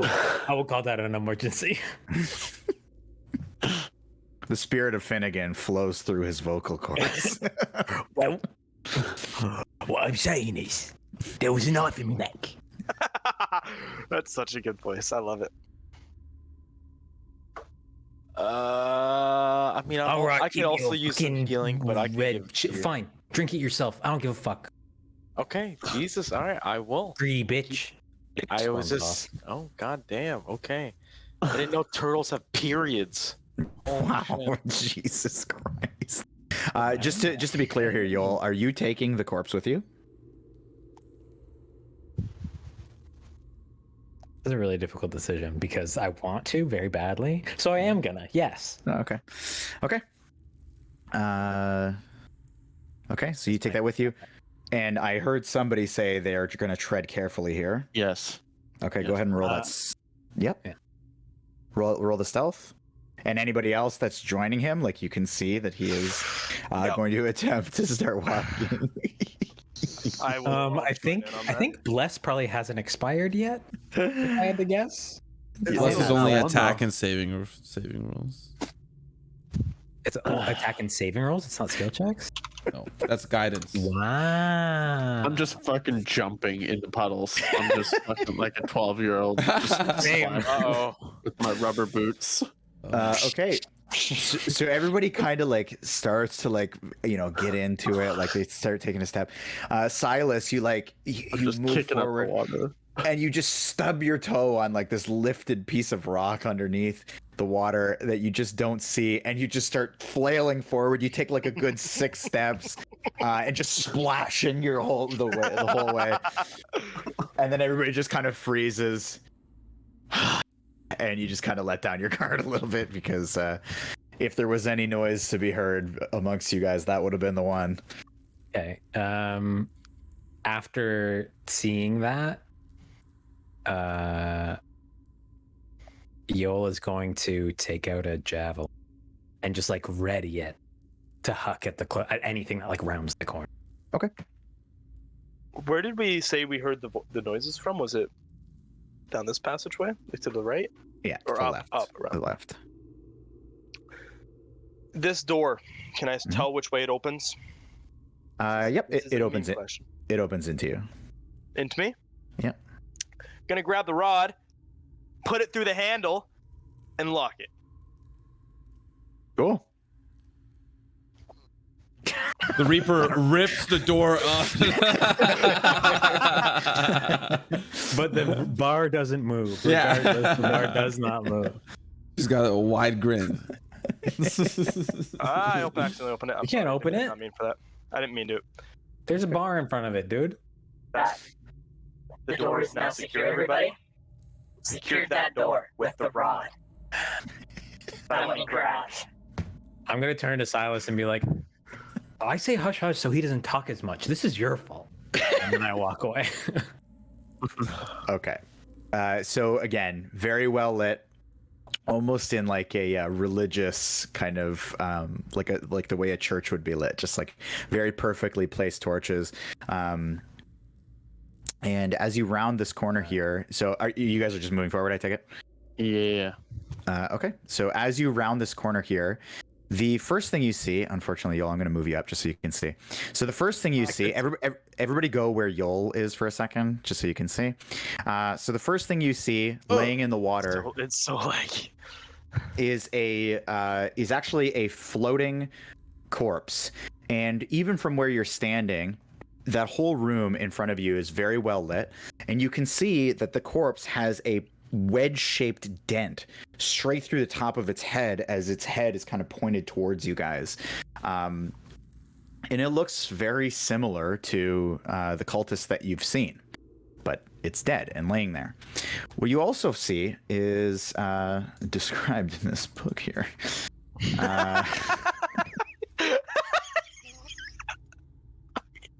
I love reading these, so I'm going to. So beyond the hall, a flooded chamber opens up with rough-hewn steps climbing to the south, north, and southeast. The floor buckles up above the waterline in the middle of the room, forming a small island. Corpses and doused torches float in the water around the island, atop which two men circle each other with weapons bared. One of the men, a tall, unarmored brute with a great club in the shape of a wedge and a scarred face, towers above his opponent, but is gravely wounded. The smaller figure is muscular and bare-chested. He clutches a bloody dagger in one hand and a torch in the other, and has no flesh covering his skull. And at that moment, you see that the torch and dagger wielding person jumps up, and with the dagger in hand, kicks off of the kind of brute's knee, stabs him in the back, flips behind him, stabs him in the back again, and then turns to see you down the hallway with dagger in this guy's back. He kind of, the brute just kind of stumbles forward and blood spurts out of his back as they kind of exchange places here on this island.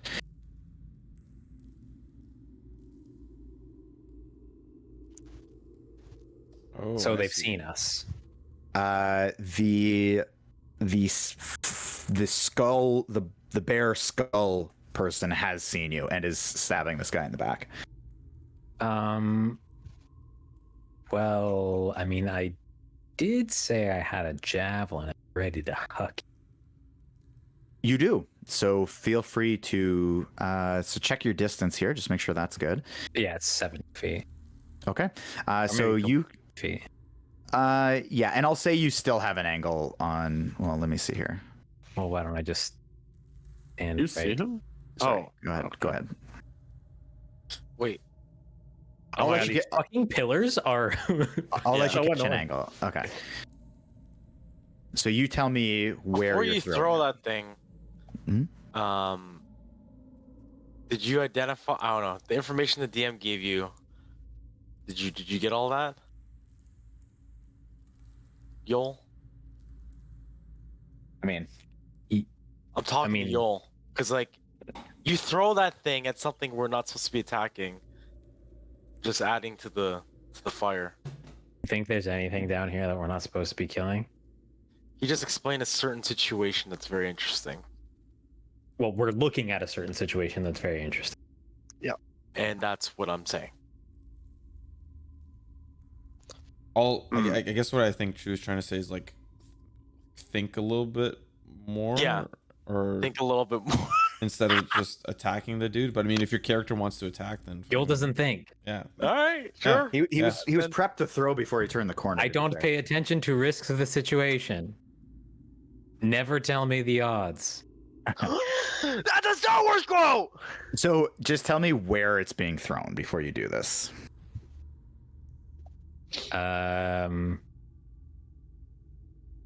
question. I guess I'm just chucking it at the fucking skulled demon eye guy that's looking at us. Okay. The guy who sees us. Okay. Go ahead and roll to hit.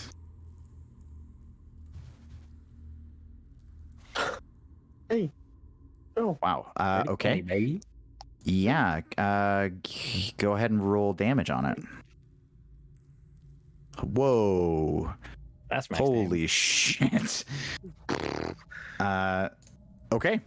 So you throw your javelin. You just kind of turn the corner, make a very quick kind of snap, barbarian style judgment, and just throw it at the guy who's doing the stabbing. And you land perfectly right into his side. And at that, he kind of like is just seeing you, not like, dagger in back. You catch him, he's looking at you, and then he just starts to dash and run north. He actually kind of pushes off of the guy that he just stabbed in the back and starts just dashing up towards the north here.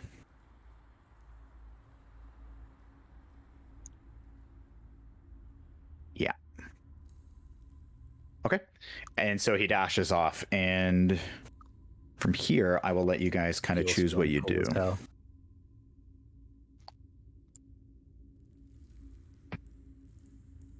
Can I ready a spell? Sure. Vicious Mockery. Okay. And at what trigger are you looking for? I think if the party gets charged, if they charge at us, I want to cast it. Okay. Is that allowed? So if somebody comes at you? Yeah, if somebody comes running at us. Okay. So when the kind of skull-headed person dashes off, you can see the brute just kind of put his club down and stand up. The wound looked pretty bad. There was a lot of blood that left his back, but he does kind of still stand. And you can see he's got this hulking frame. In fact, I think I can send you a little picture of him, but if I can't, that's, it is what it is. But he is a bald-headed man, and you can see, like I described before, half of his face looks very badly burned, but it looks like scar tissue, not like it's a fresh burn.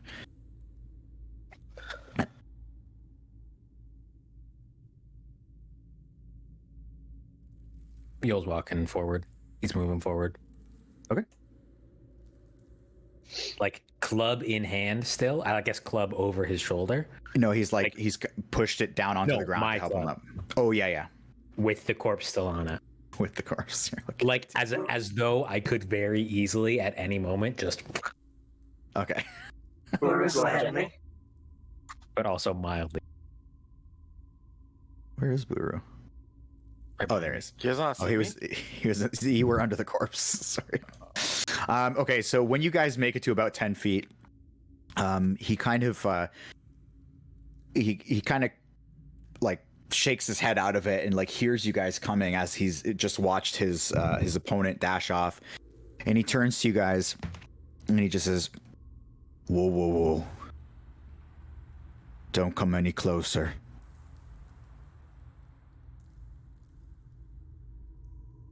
I may owe you my life,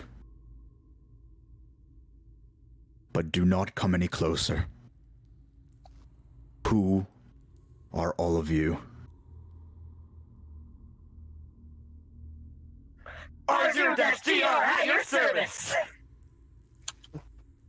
And I salute.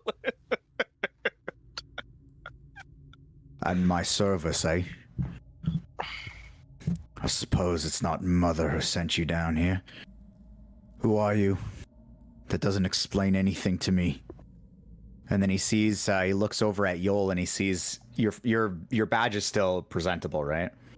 Yoll doesn't wear a badge. He has it like he has like a burn Oh, it's burned on, but it's presented, right? on his chest, yeah. And Okay. he doesn't wear armor. So. Okay. So he takes his club and he points at you and he says, "Is that there because you represent the Flaming Fist?"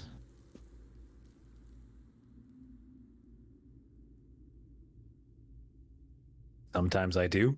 Sometimes I represent myself. Well, I suppose beggars can't be choosers.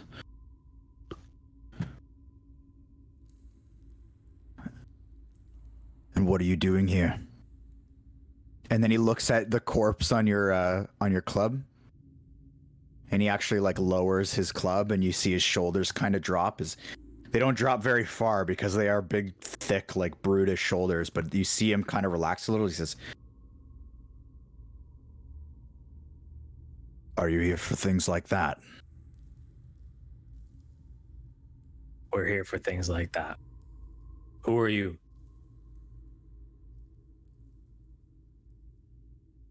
You see him kind of like look down at the ground, thinks for a second. He says, "Well, I suppose I have nothing to hide from a group that would save my life. The name's Mortlock. For anyone taking notes, that's Mortlock.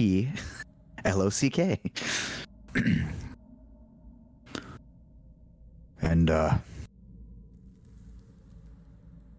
I suppose I'm here partially for the same reason." And he, like, points at these corpses that are just floating face down in the water. He says, "I didn't initially come here for this, though. In fact, I came here for quite the opposite." I'll kind of try to like pipe up over, like, because I'm all the way in the back, and I'll say, "What exactly do you mean by that?" Well, you take this as you will.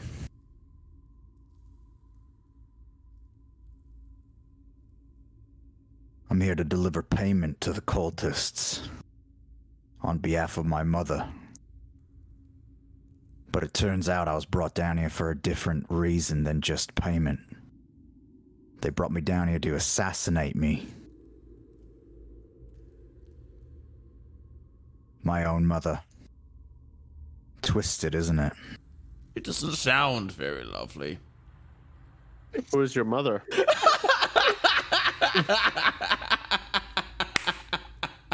Doesn't sound very lovely at all. Doesn't sound like a lovely mother. Well, if you're from here, you would know her.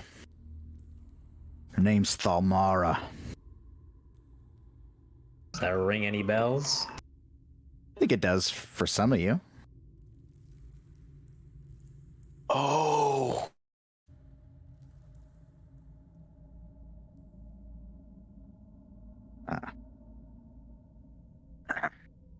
It sure does. Did my mic change? No. No. Okay. Now, if I'm being honest, my mom just sent me down here for the payment, though I don't think it's actually her who turned them on me. In fact, I think it was my two brothers. Maybe that's even more twisted. Well, Mr. Mortlock? yeah. There's a few questions here for you. One, you said you came to do the opposite of what is on my friend's mace club. Does that mean you want to double alive somebody or just alive people? Huh. Second question. Who are your brothers? Well, I don't really have a lot to hide. I don't know what double alive means, but... Nothing. Don't listen to him. All right. Well, listen to him sometimes. I came with But most of us- payment. I fund the cultists. Well, my mum funds the cultists. But then they tried to assassinate me, likely on behalf of my brothers, like I said. And, what was the other question that you asked? Whereas I asked who his brothers Oh. were. Oh, he says, well, it seems like you all can do some damage, so I suppose It might be a good thing to tell you. I have two of them. The one that, well, actually, they both probably turned this deal on me. I've got one brother, Thirstwell, but he's a sickly, pathetic man. Lives with my mum. In fact, I bet he knows you're here right now. He keeps a whole lot of these invisible imps. They bounce around the city, keeping an eye on everything, especially the bathhouse. I'm gonna give Gantash a look, be like, invisible imps? I'm gonna. Not saying anything, but like a knowing look of like, Yeah. I'll look back, furrow my brow, and I'll kind of like, as he's saying this, I'll kind of pipe up and I'll say, "Are you a Phantom, bruh?" Oh, sounds like you are from here. Yes, I am. Oh my god. Jeez. It's a Vanthenburg family. Yeah, his mom is. So if anyone didn't have the notes, Vandenberg's wealthy, had a family. Thalmara, 1/4 of the council. Wow. Owns the bathrooms. And your other brother? Like I was saying, the other one, little bit of a weasel, but a dangerous weasel. His name's Amrik. Amrik.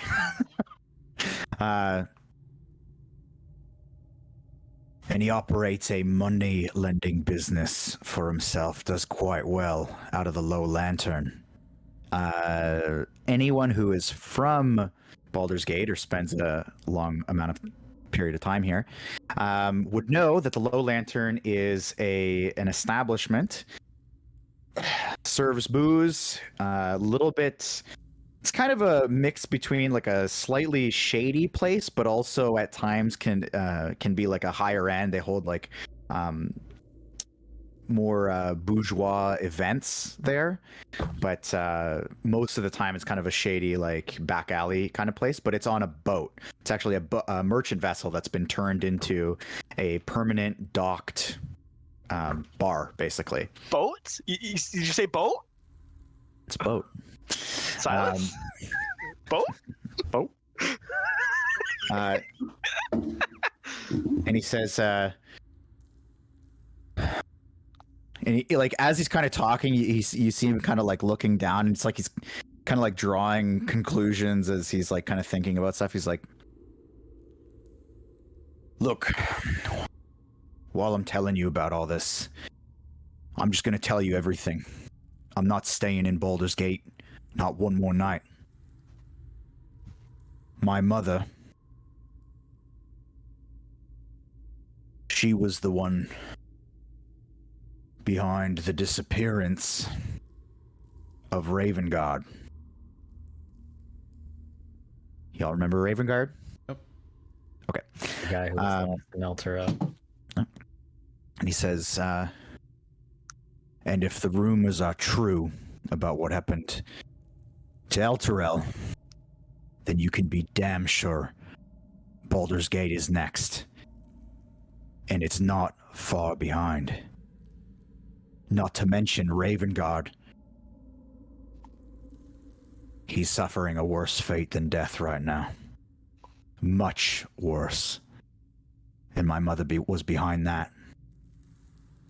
And now what she's doing, she's got me coming down here, paying these freaks to cause disturbances, murders, to undermine people like you. And he points at your branding. He says, once the Flaming Fist are no longer trusted to keep the peace, and with Ravengard totally gone, my mother will be the strongest figure in Baldur's Gate, and she'll take over.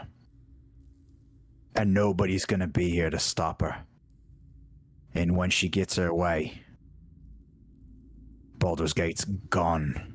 And I mean gone.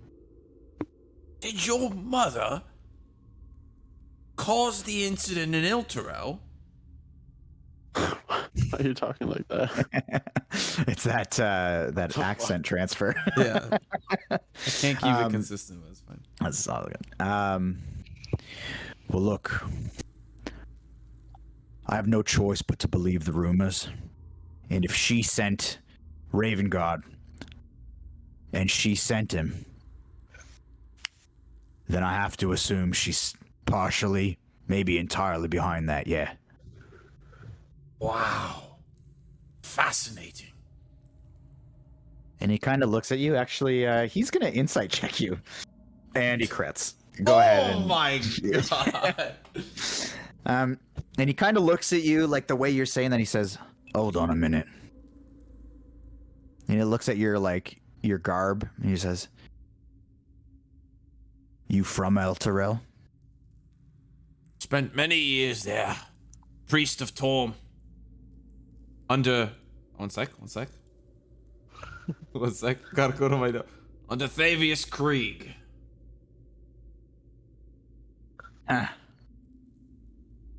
All right. Well, then tell me, old man. Is it true? Do you know?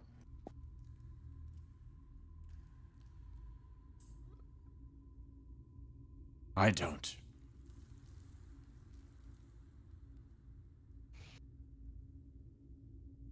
It's a shame. Well, He's not gonna insight check me? no. Okay. One more question. Yes. Did you deliver? Did you deliver the payment? I did, yeah. I was on my way out. Actually, maybe there's something else here. Let me ask you a question. I want to know what kind of a number you did down here. I can see you dealt with her. She was kind of a big one, wasn't she? Doesn't look like it. Not much. Did you happen to come across the one that reanimates the dead? I You don't believe need to so. grab the rat. Like a dead rat? No, his name is Finnegan. It's dead now. Yeah, he's the but In fact, do you fancy a beer? There was a reanimated ball, but nothing else. Okay. There was, though. The lady with the fucking corpses on the hand with the zombie. That reanimation though. Well, there was a zombie with her. We killed a necrotic witch. Ah. That'd be the one. Alright. What about the one there was one when I came down here, he was doing a seance of some kind. Did you deal with him too? Oh yeah, Roger, turn around. The big fucking muscle-bound freak. I'm gonna turn around. You mean like this one? You look like this. And he'll point at Roger's back. I'm gonna flex. He says, I don't know what that is. Maybe that's what he was doing. He was super meaty, bald, small, weak. Yeah, I suppose. I'm gonna knock the corpse as he says that. I'm gonna knock the corpse off my club and be like, and he was wielding this. Oh yeah, that's the one. Yeah, we got him. Look, I've been coming down here a lot. I gotta tell you, you did a pretty good number. In fact, you dealt with all the leaders. There was only 3. Now this guy up here, and he kind of like points to the up where the guy ran, and he just spits out like a glob of blood onto the island. He's not normally down here. He was special hired. Might be a bit of a problem yet, I'll admit. Probably would have taken me out with ease. But it seems like you've pretty much broken up this cult. Admittedly, though, my brothers and my mum are pretty resourceful. They'll find somebody else to do this. Unless you go to the source. Blood is blood, but you have my blessing if that's what you choose to do. So you. I think we. Oh, sorry. Go ahead. Go ahead. You should go ahead. I insist. So you're not Team Vanthenburg then? As of about 10 minutes ago, you may as well change my last name. In fact, I might when I take off. And I'll just chuckle.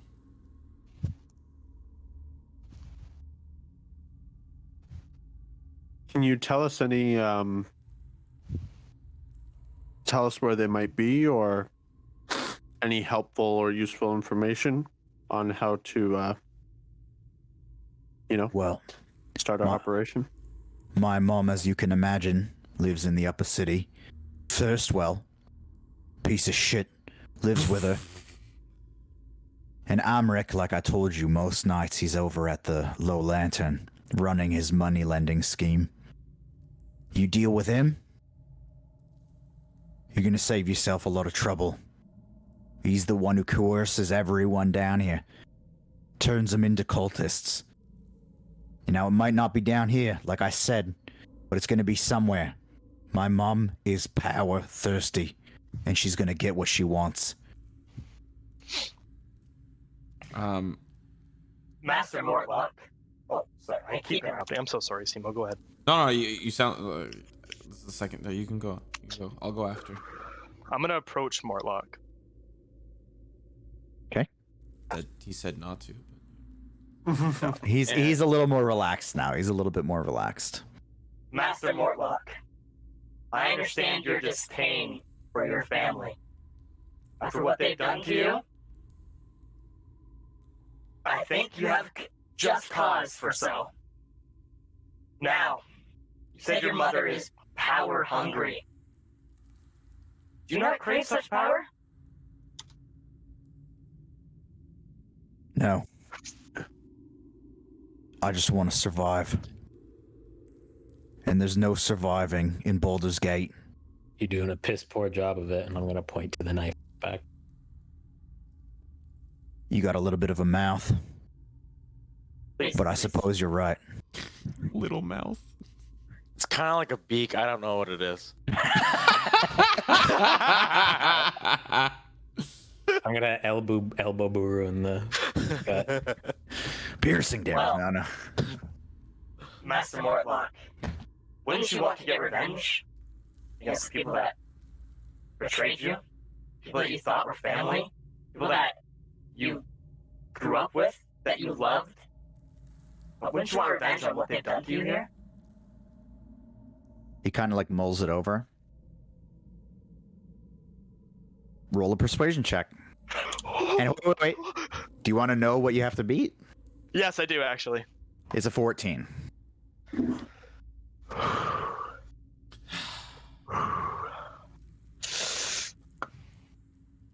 That is a 11 plus my persuasion modifier, which is plus 6. It's a plus 6? He's charismatic bard. Relax. He's a charismatic Yeah. bard. Come on. I am fully proficient in it. Remember my level 2 skills? Mm-hmm. So he kind of looks at you.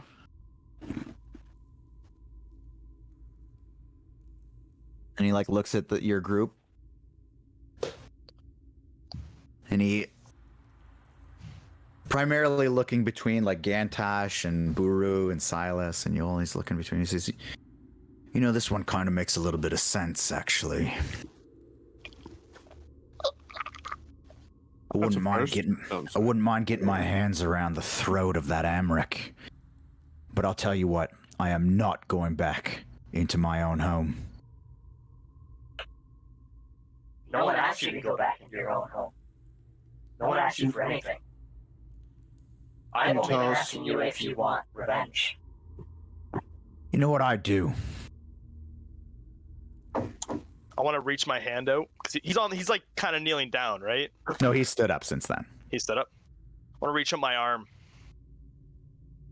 join us. And I can guarantee you, their severed heads on a plate will be delivered to you with your assistance.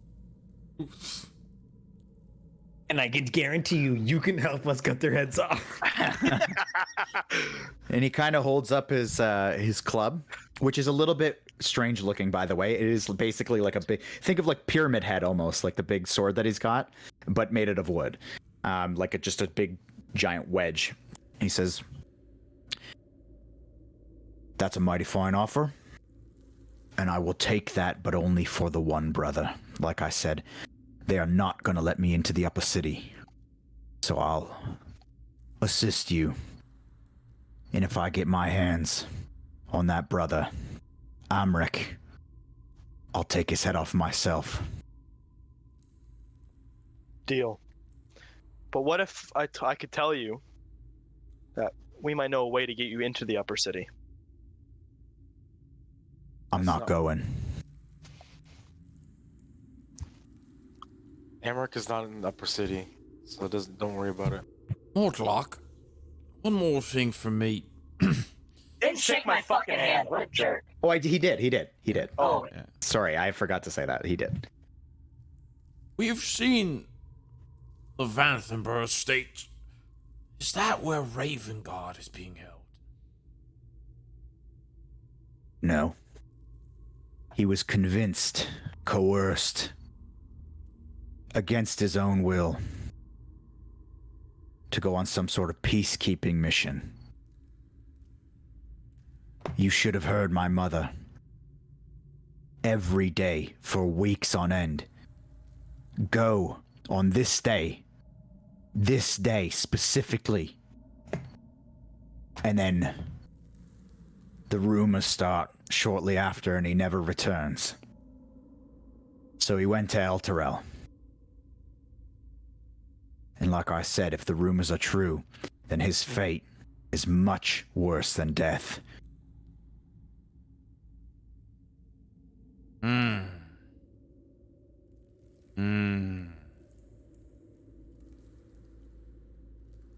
So that's the High Duke, recently on a peacekeeping mission on Elturel. Blah blah blah. Leader of He's the one of the top Fist. 4. Leader of the head of the Flaming Fist. Head of the Flaming Fist and the Grand Duke of all of Baldur's Gate. Grand Duke.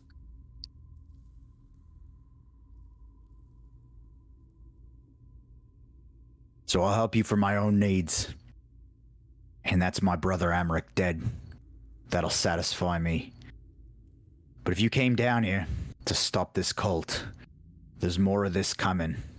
And Baldur's Gate is done unless you go to the source. Do you understand?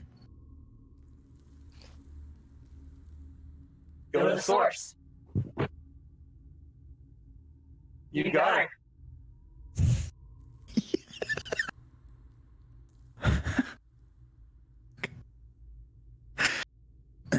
Says, well, anyone in this party interested in money? I am. I'm gonna slowly raise up my big meaty arm. I don't move a muscle. Likewise. Is Lemon gone? I think he's eating. Sorry, I was muted. Okay. I said yeah. Yeah. I'm Okay. interested. He says, well, I've been making these deliveries for a long time. And I can tell you that right up there, there might be more gold than you've ever seen. And he Oh, well. points up to where the guy ran. Can I insight check Alright. that? I'm just. Yep. Go ahead. Don't ask for check. Go on. Oh, hello? Hello? Yep. Sorry. Hello? I lost internet. Oh, okay. 9. 9? Wait, what did I miss? Yeah, I mean, you can see he's like, the way he's been talking seems very like straightforward and honest ever since he kind of got the idea of revenge, and he's just kind of like, it looks like he's just like, I'm fucking taking the ship down, and he's like, let's, Yeah. it looks like he's almost leading a charge. Oh, we're going up there. That's for sure. Can I like peek into this room down here? I just lean and peek. Yeah, sure. So sorry.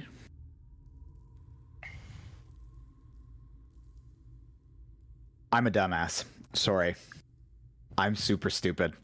He Yep. pointed that way. Sorry, guys. Which He way? points not to where the thing ran. Not to where the thing. He points down to the right. Oh, gotcha. whoops. Sorry. That was my mistake. I misread. I Okay, misremembered. then I won't do that. No, it's If he meant to point that way, then I won't decide to peer in. Oh, I was headed in the direction that That he was saying points. there's money. Okay. So, Silas, you just now. Yeah, I'll go with him. Come on, Roger. are you guys all going or? Yeah, I'm just gonna lag behind. Okay. Yeah, me too. I'm gonna, like look in the room, but Okay, so so you can stand where you're standing, even in the water, and you can see up. There's so it's a short flight of stairs. It climbs up into this circular, almost dome-like chamber, and there are 4 padlocked wooden chests piled in the middle of the room. Yeah. Well, I think I know what. what do you Can say? anyone, Stuff back? Take these chests back to my place and divvy it there. This seems like not the safest place to do. Can I attempt to put them in my my golden bag of holding? Like a Minecraft. My bag of holding. You Might need some help. can. Yeah. Actually, it would fit. They would all fit. I'll help if he needs help. Sure. So when you go to move them, they are, so even though they're just wooden padlock chests, they're not like massive treasure chests. They're kind of like rectangular, just like almost like a locker, like a half a locker tilted on its side. And so it's fairly small, but even with that small size, 3 out of the 4 are incredibly heavy. And when you kind of lift it up to move it, you just hear all this metal sliding to the one side. All right. Just gonna put it in there and be like, we'll split this up. I'll split this up at Yoll's place. Agreed. Only is fair. Shall we venture on? Gang?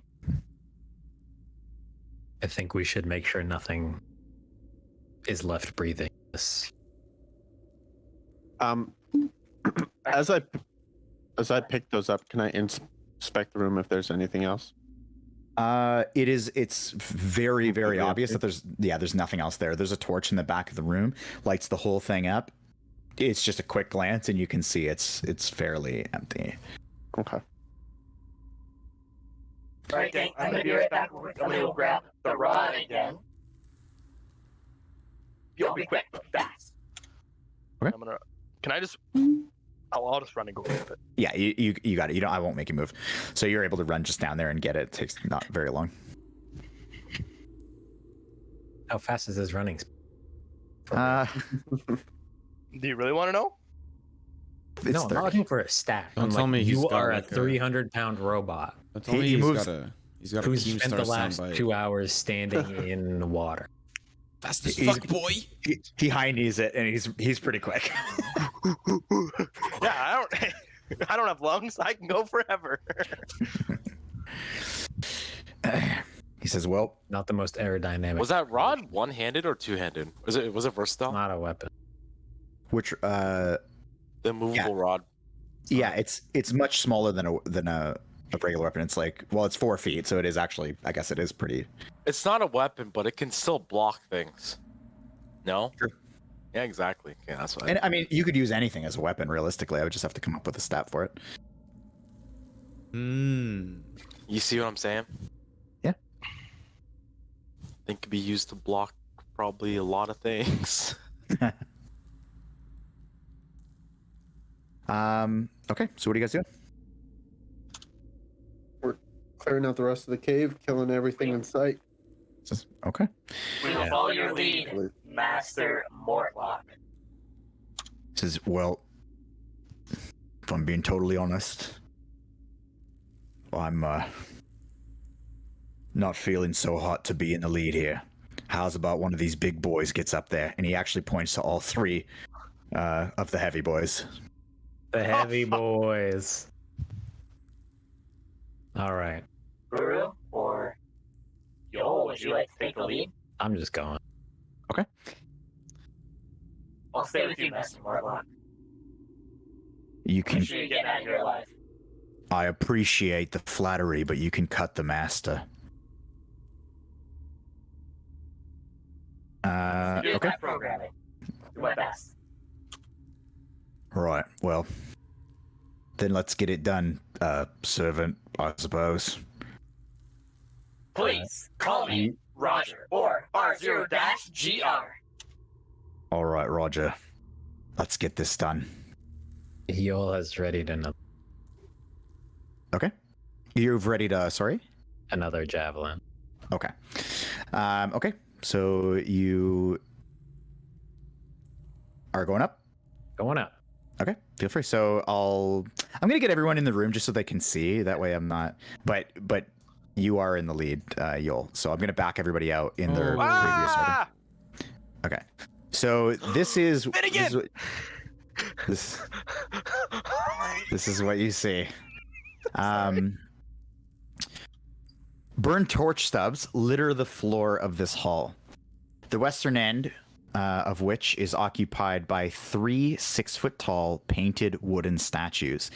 Each statue stands atop a 2-foot-high block of red stone, making it look taller and foreboding. The center statue resembles a heavily armored man whose face is hidden behind the fearsome visor of his helmet. He's painted red except for his right gauntlet, which is black. Clutched in this gauntlet is a blood-red spear pointed upward. The statue to the north depicts a purple-garbed male noble wearing a harlequin mask and holding a dagger behind his back. The statue to the south portrays a black-robed skeleton with its jaw wide open and its bony hand outstretched. You also see the same robed figure kneeling in front of this statue. And as you enter the room, instantly, when you turn to see him, he springs to his feet and turns to look at you. Now, I will let you unload your spear, and I'm going to get everybody backed up again. I just wanted you to see kind of what was in here. So let's get everybody backed up in your marching order. Yoll is here. Feel free to bounce on that. I'm actually going to have homeboy here is going to be walking right here. And feel free to launch that javelin. In the meantime, Initiative. and you're going to roll initiative. That's right.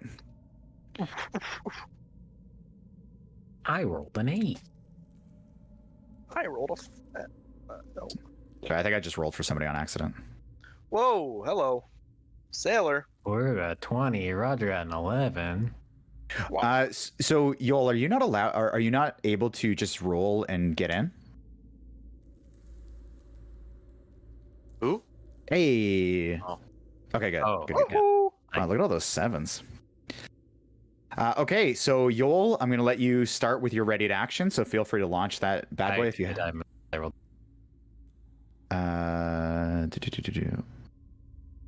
Sorry, it's way up here. Oh, the 8. Yeah. Okay.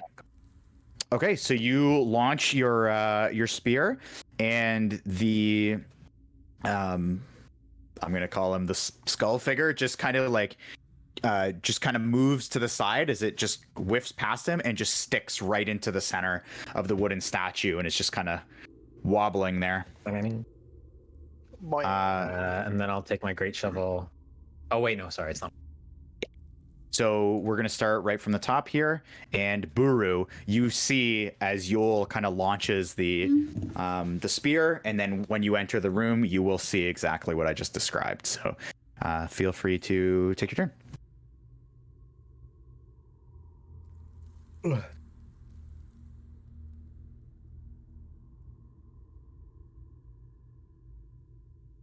Oh boy. Okay.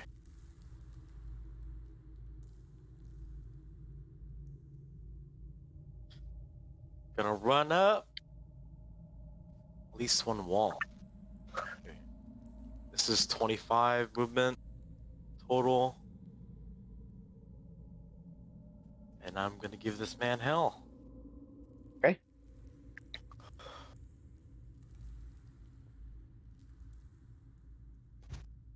Let's go to attack.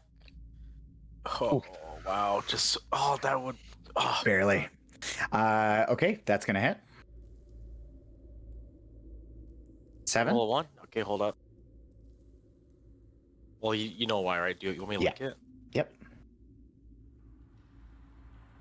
So you roll a d6.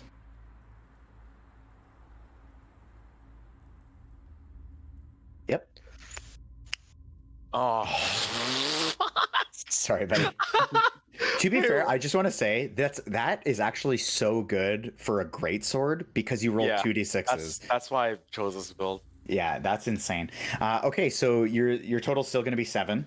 So you kind of run up, and then you reach out and slash down, and you cut him straight across. I mean, it's very well robed, but you cut across his shoulder. The robe cuts through, and you can see you expose the bone on his arm with that 7 damage. All right. Yeah, my turn. Okay. Okay, next up is going to be Mr. Yoll. The Bash Bros leading the charge again. Yoll is running up here. Okay. As he's running, he takes out his shovel. And as he reaches, he's going to attack recklessly. Okay. Actually, I was going to move up here. Yeah, so I just want to point out, because I don't want you guys to think it's metagaming to like move to a position where you're flanking. That's not metagaming. Like, you guys are fighters. Like, you would know, like, if you're surrounding somebody, that's going to be advantageous. So don't feel bad if you do that. I'm going to attack recklessly with my great. Okay. Okay. Big hit. Okay. 9 damage. Okay, so Buru comes from the side, slashes open the shoulder. You come down from the top, and you slash across his back as he's now kind of focused on Buru. And you cut clean down, and you too split open his back, and you can see his exposed rib cage as the flesh just peels back, and he's bleeding profusely out of his back. Next is going to be Roger. Damn, you guys all get to go first. Master, Sir Matlock, please stay here. Stay safe. I'm gonna Matlock. Sorry. Yeah. I'm gonna run up here. I just need to check my movement. Okay. Hello, sailor. Okay. Just checking. So that was what, 20 feet? I have 10 feet left. Okay. And he is now 15 feet away. Fuck. Okay. I shall shoot him with my light crossbow. Okay. Hand one. Actually, no, I'm not. I'm going to cast Vicious Mockery on him. Okay. Do I roll for that? It is. I will link it real quick, but it's a Wisdom saving throw. Okay. 14. See, Rolls a 2 + 1, so it's a 3. Okay. less than. I'm gonna point at him. Whose shrine did you piss on to get a face like that? Holy fuck, you ugly shithead. Point at him with 2 fingers. Spurts, and I'm gonna roll my d4 for 3 damage. Okay. So you kind of just see the head like rattle pretty profusely, and he just kind of like, you can, as much as a skull can furrow its brow, he just kind of looks down at you. He is not pleased with you. Bardic Inspiration, please. As bonus? Yes, sir. I'm gonna do all the whole kit and caboodle, shebang bang, diggity, and I'm gonna point at Buru. Okay. So the bagpipes go off, and Buru, the spirit of the bagpipes, fill your heart, and you feel inspired. I'll link it for you, Trieu. Okay. Any movement? I used all of it. I'm done. Okay. Gantash? I'm gonna hobble in with my quarterstaff. Okay. And let me see here. Let's see what the range is. What is this squiggly line over here? Just disregard it. It's, I don't know why. It's Oh, like, I thought it was like a ledge or something like that. I'm gonna back up to the Like in corner. Pokemon, it's a ledge that you can hop over from one side but not the other. I'm gonna cast Yeah. Toll the Dead. oh, okay. Cool. Got 60 feet of range, so I backed up for max range. Okay. D12, baby. Well, he's got a pass. Wisdom. Yes, wisdom. It is a 10 plus 1. Nope. I get to roll. Yay! Play the game. Hey, man, you've killed many things. Yeah. Yeah, you more things than Yoll has this. Okay, it landed on its fucking. I'm gonna Just- reroll. Yeah, reroll it clean. 6 damage. 6. Okay. So, Bing bong. Yoll and Buru, you can hear this faint, like, gong go off, just seeming to emanate from his head, and he, he, like, is, like, crouching I have down. a request. Like, yeah. Can the skull like vibrate a little bit, like just like shake like it did with like an Roger, earthquake? yeah. Yeah. So it's kind of like reverberating, like a bell is going off inside of his own skull. And you can see he starts like gritting his teeth, and he's it looks like he's preparing for something. Is that it from you? Yes. Okay. Go ahead, Silas. Come on, baby. Come on, baby. Come on, baby. Come on, baby. Come on, baby. Come on, I baby. wonder what he's going to do. Everybody do it. Do what? Why? It's your turn. The sheesh. No. Fireball sheesh. No, I know. Yeah. Fireball. Here we go. Not one. It's not terrible. It's not 14? Please. That misses. Look at his face. That misses. Oh no. Can I like scratch at my arm and attempt to do damage to myself? That'd be so funny. Like the action's like a flintlock. It's like. Like a match. What does happen is you launch your fireball, and he, like, with his head kind of shaking, he like ducks down to get out of the way, and your fireball actually launches back and hits the statue behind him, and I will actually have you roll damage on that. Uh-oh. On the firebolt? Mm-hmm. There you go. Take it. 3 damage to a statue. He's done it. He did I did damage, folks. Ladies and gentlemen. Thank you. I didn't even get to roll damage, and I threw a fucking javelin.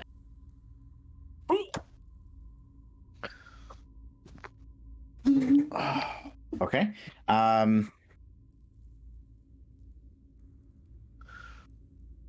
Okay, so you blast the statue, and it actually starts to light on fire, and you hit it right in the center of the chest.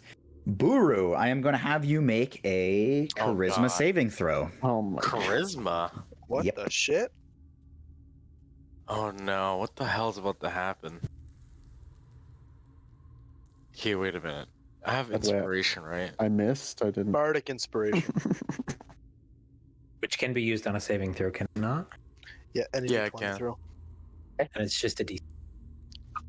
And you have to decide before. It can be any time before or after you roll, but you have to decide before you learn the outcome. Wait, what did you say? Charisma? Charisma saving throw. I think this is the first charisma saving throw I've ever had to.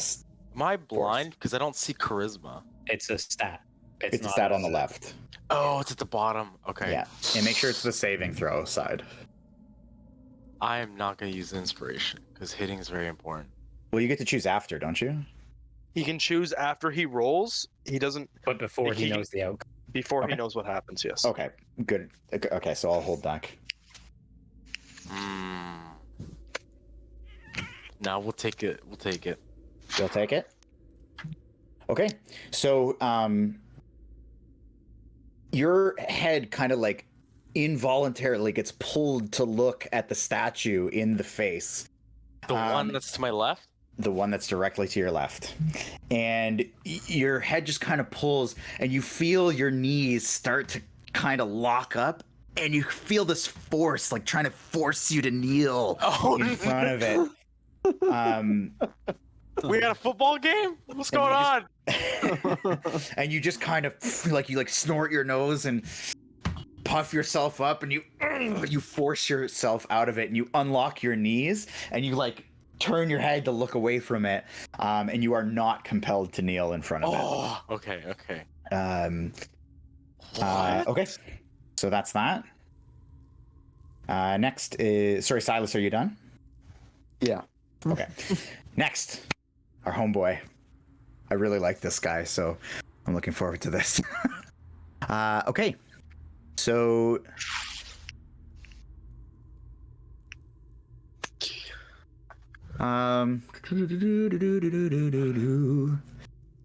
okay.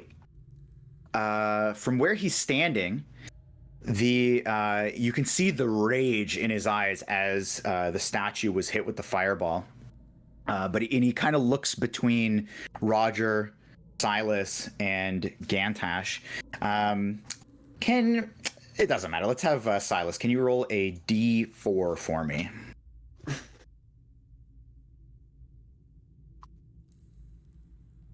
Perfect. So he looks towards Gantash, and you see his eyes like widen, and you can't take your eyes off of him. You are going to make a wisdom saving throw. I have advantage on this. Do you actually? Yeah, because of my racial. Shit. Wait, what race are you? I'm a Kalashtar. Oh, okay. Okay. First Okay, one so is a 21. We'll roll again. This one's going to be a 16, so we'll take the 21. Okay. So he is casting Stunning Gaze on you, and you feel your kind of bones and muscles start to lock up, but you're able to like look away from him as well and keep your composure. So you do not take that hit. He also then turns to Racial bonus. He also turns to Buru, and he attempts to attack you with his dagger. So he jumps up in the air and tries to strike down on you for a, what is that, 13 plus a little something something. So he hits you with a dirty 20 for 9 piercing damage. So he comes up and stabs you in the neck, and then he turns and sweeps to try to stab Yoll in the thigh for a 16. I actually don't know if that hits. What? Oh. That doesn't hit? Sorry, was that a no? That's a no. It does Okay, not. sorry. I have something else open on my other screen, so I can't see it. So that's what it is. Oh, and actually, I'm so sorry. I totally forgot about this. Buru, you actually take a little bit more damage. Sorry. How much did I say you took? 9. 9? You actually take 13 damage as you just the aura that he's emanating. Whoa, fuck, I just realized something. He should have attacked with disadvantage. Why is that? Vicious Mockery. He attacks with disadvantage? Mm-hmm. Okay. Have disadvantage on the next attack roll it makes before the end of its turn. Its next turn. Okay, so the first one he would have disadvantage on, which was Buru. Yes, sir. Okay, so I'll actually see it. I'm so sorry. Okay, I had 19 health. I mean, it's Go higher. back. It's higher. Okay. So he's going to hit. But still, so it's going to be 13 damage instead, because you currently, you and Yoll, when he started his turn, he emanated this just dark aura that kind of drained the some of your will to fight from you, and you now are vulnerable to piercing damage. Is this one less? Oh my god. So, oh wow. Wait, he gives me the same damage regardless of attacking with disadvantage? Yeah, it was just to see next attacking roll with is higher. disadvantage means that he is either going to. Oh, so might- he did do he that. might He miss. rolls twice and takes the lower of the Yeah, two. the lower of the two was the first roll. All And then right. he actually is going to just dash back here. Attack of opportunity. This motherfucker. Yes, attack of opportunity. So he's going to tuck behind Buru here. In fact, he's going to like flip over your head. I get okay. Sick. So what? That is not going to hit. That is not going to hit. So he like kind of flips over Buru's head. You swing at him and you just barely miss as he goes over. So next up is Mortlock. Oh, interesting. Where did he go? I lost him. Okay, so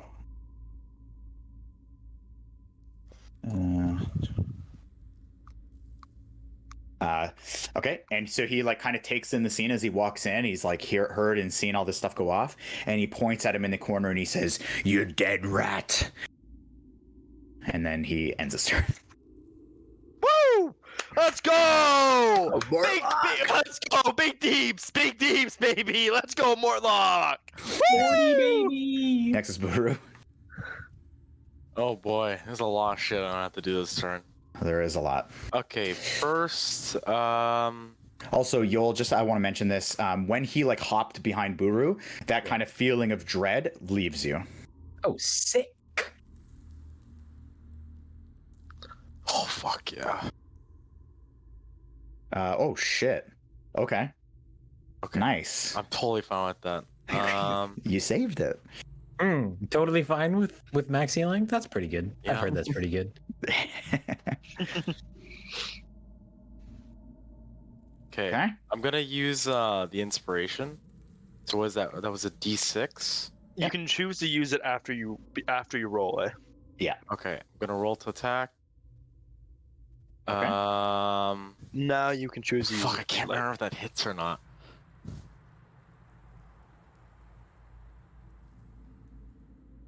No, I'm gonna use it. I don't think that hits. So D6. 17 hit. Okay, you used to not be hitting, but now you're hitting. Go ahead.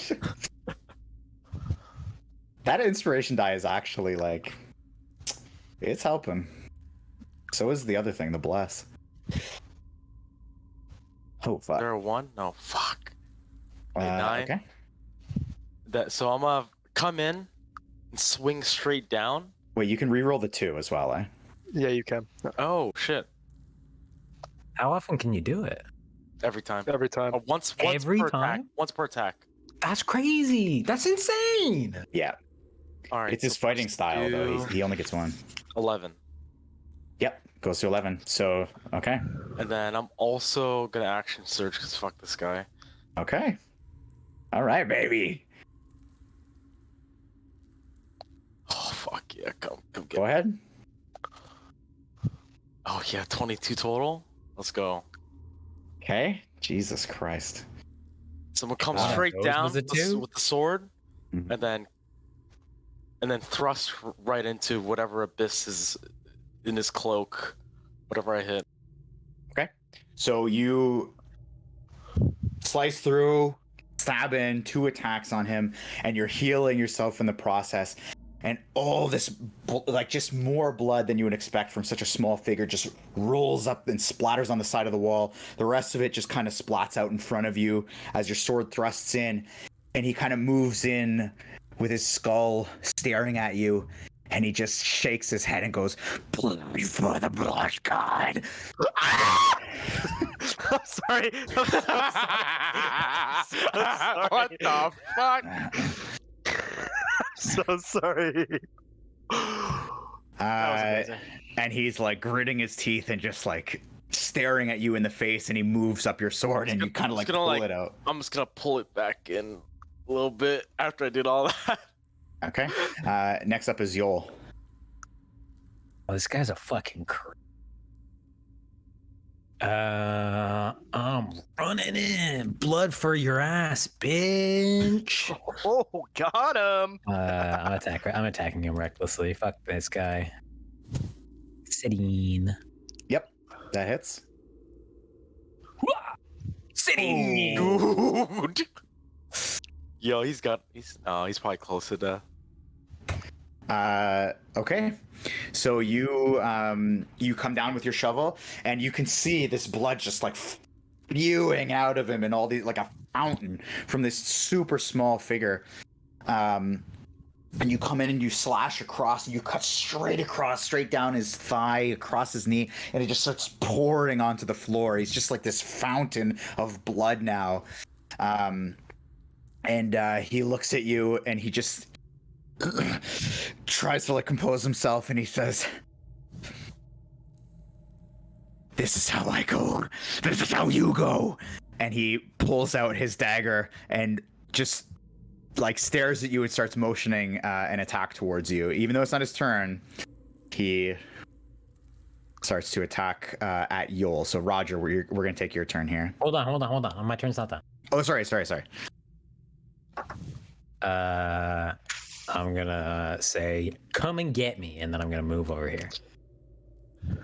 He will Yep. opportunity. I know. Okay. Oh, so he gets to finish the attack. So as you kind of walk away, he like does reach out and try to stab you for a 19. Hits. And he will hit you for. He is going to hit you for 8 piercing damage. So he catches you right in the side, just underneath your shell in the thigh. And a dagger should not hurt that much, but it causes this searing pain, and like more blood than usual starts pouring out of your leg. Okay. Yeah. Now my Okay. ouch. Okay. Next up is Roger. Quick question: does prestidigitate cleaning Mhm. aspect of it, does that clean up whatever gunk is spewing from him that's attaching to them? I would. You mean from him, like the blood? Yeah, he's no, not the blood. Like he a dark aura. Is it just, or is it a physical? You Like- don't see it. It's something they It's- feel. Gotcha. Okay. Yeah. Okie dokie. Okie dokie. Oaks.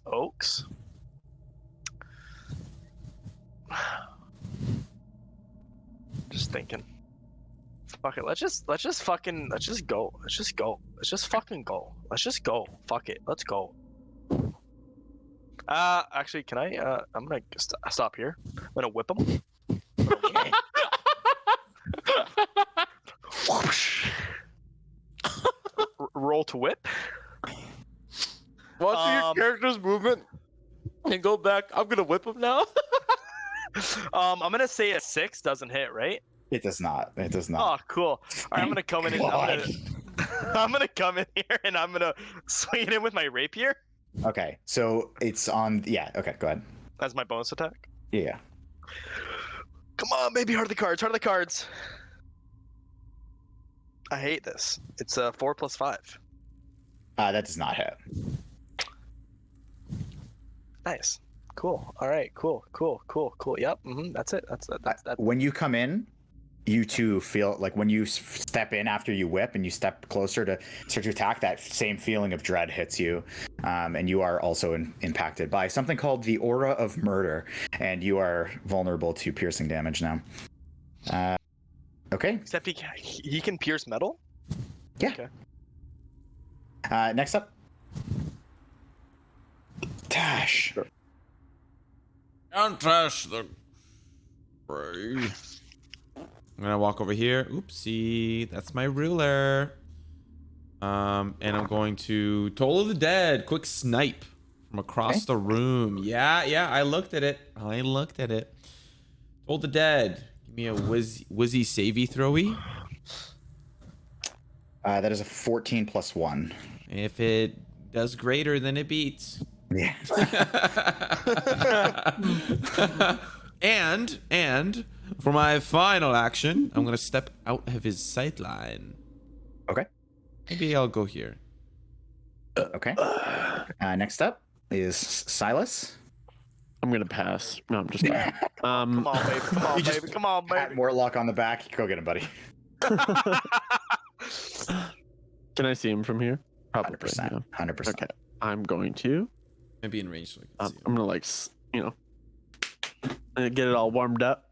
And I'm gonna cast Fireball and roll a 10, and then I'm gonna go down in here and lay down in the water and drown myself. You don't breathe, you can't even drown yourself. Yeah, I'm just gonna lay here and just pretend to drown myself. Okay. Next It's up great is Homeboy. because I rolled the best. Like I rolled the best stats and I put it intelligence and I have a +5 and I still Dude, can't. what fucking the hit. You have a hell are those +7 to your rolls? attack roll on that spell. Exactly. Yeah. Exactly.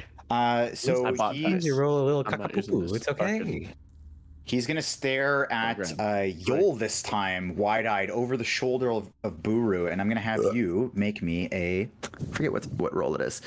It is Charisma. wisdom saving throw. Oh, it's a Fuck, different one. charisma would have been sick. No, the charisma was with the statue. When Yeah, you're right. You're right. Statue skis. Wisdom saving throw. Oh, baby! So you Smart can little feel- turtle.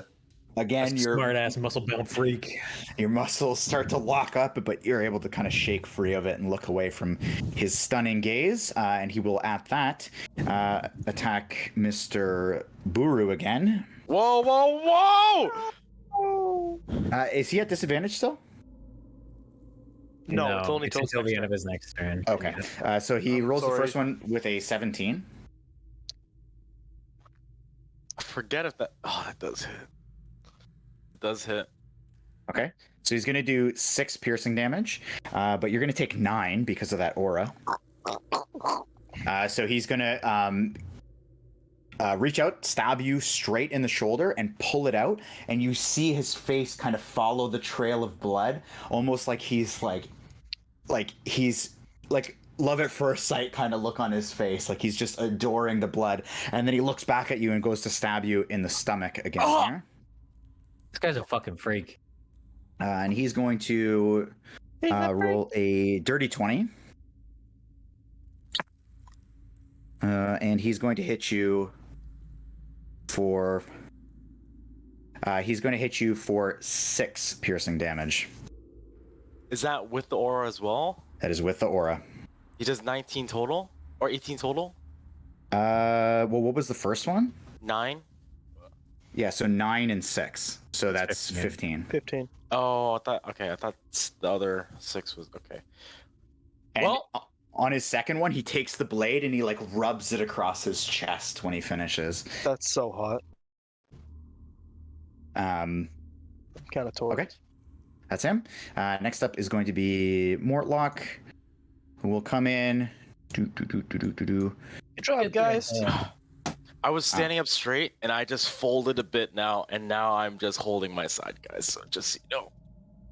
And he's going to swing out, like he's going to go behind the statue and try to swing with his giant club. But even in his kind of like infatuation with all of the blood that's flowing through, he sees it coming and just kind of ducks out of the way, and the club just clangs against the ground. And you see Mortlock just look up again, and he just goes, "Filthy rat."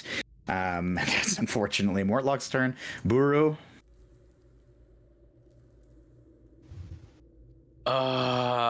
We are going to use this. We have no choice.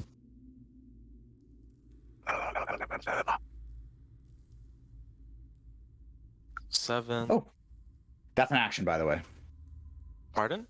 Drinking it is? potion Oh, is an action. Yeah. I'll let you retcon it if you want. You didn't know that, obviously. Ooh. It even says, though, right there. It says 1 action. My fault. Damn. How greedy do I get? You're a greed monster. Agreed, man. Even then, he'll still kill me. Rule of cool, baby. Rule of cool. So what's the rule for doing for killing someone while they're like alive but then putting them into the state of death, and then doing the damage after that. They have to do like what? Half their hit points, max hit points? Oh, you mean like if he like kills you? Yeah. So he has to do damage in the same attack more than. So he has to. Let's say you have 5 health, but you have 10 max health. He needs to do 15, so he needs to go over the amount to the total of your max health.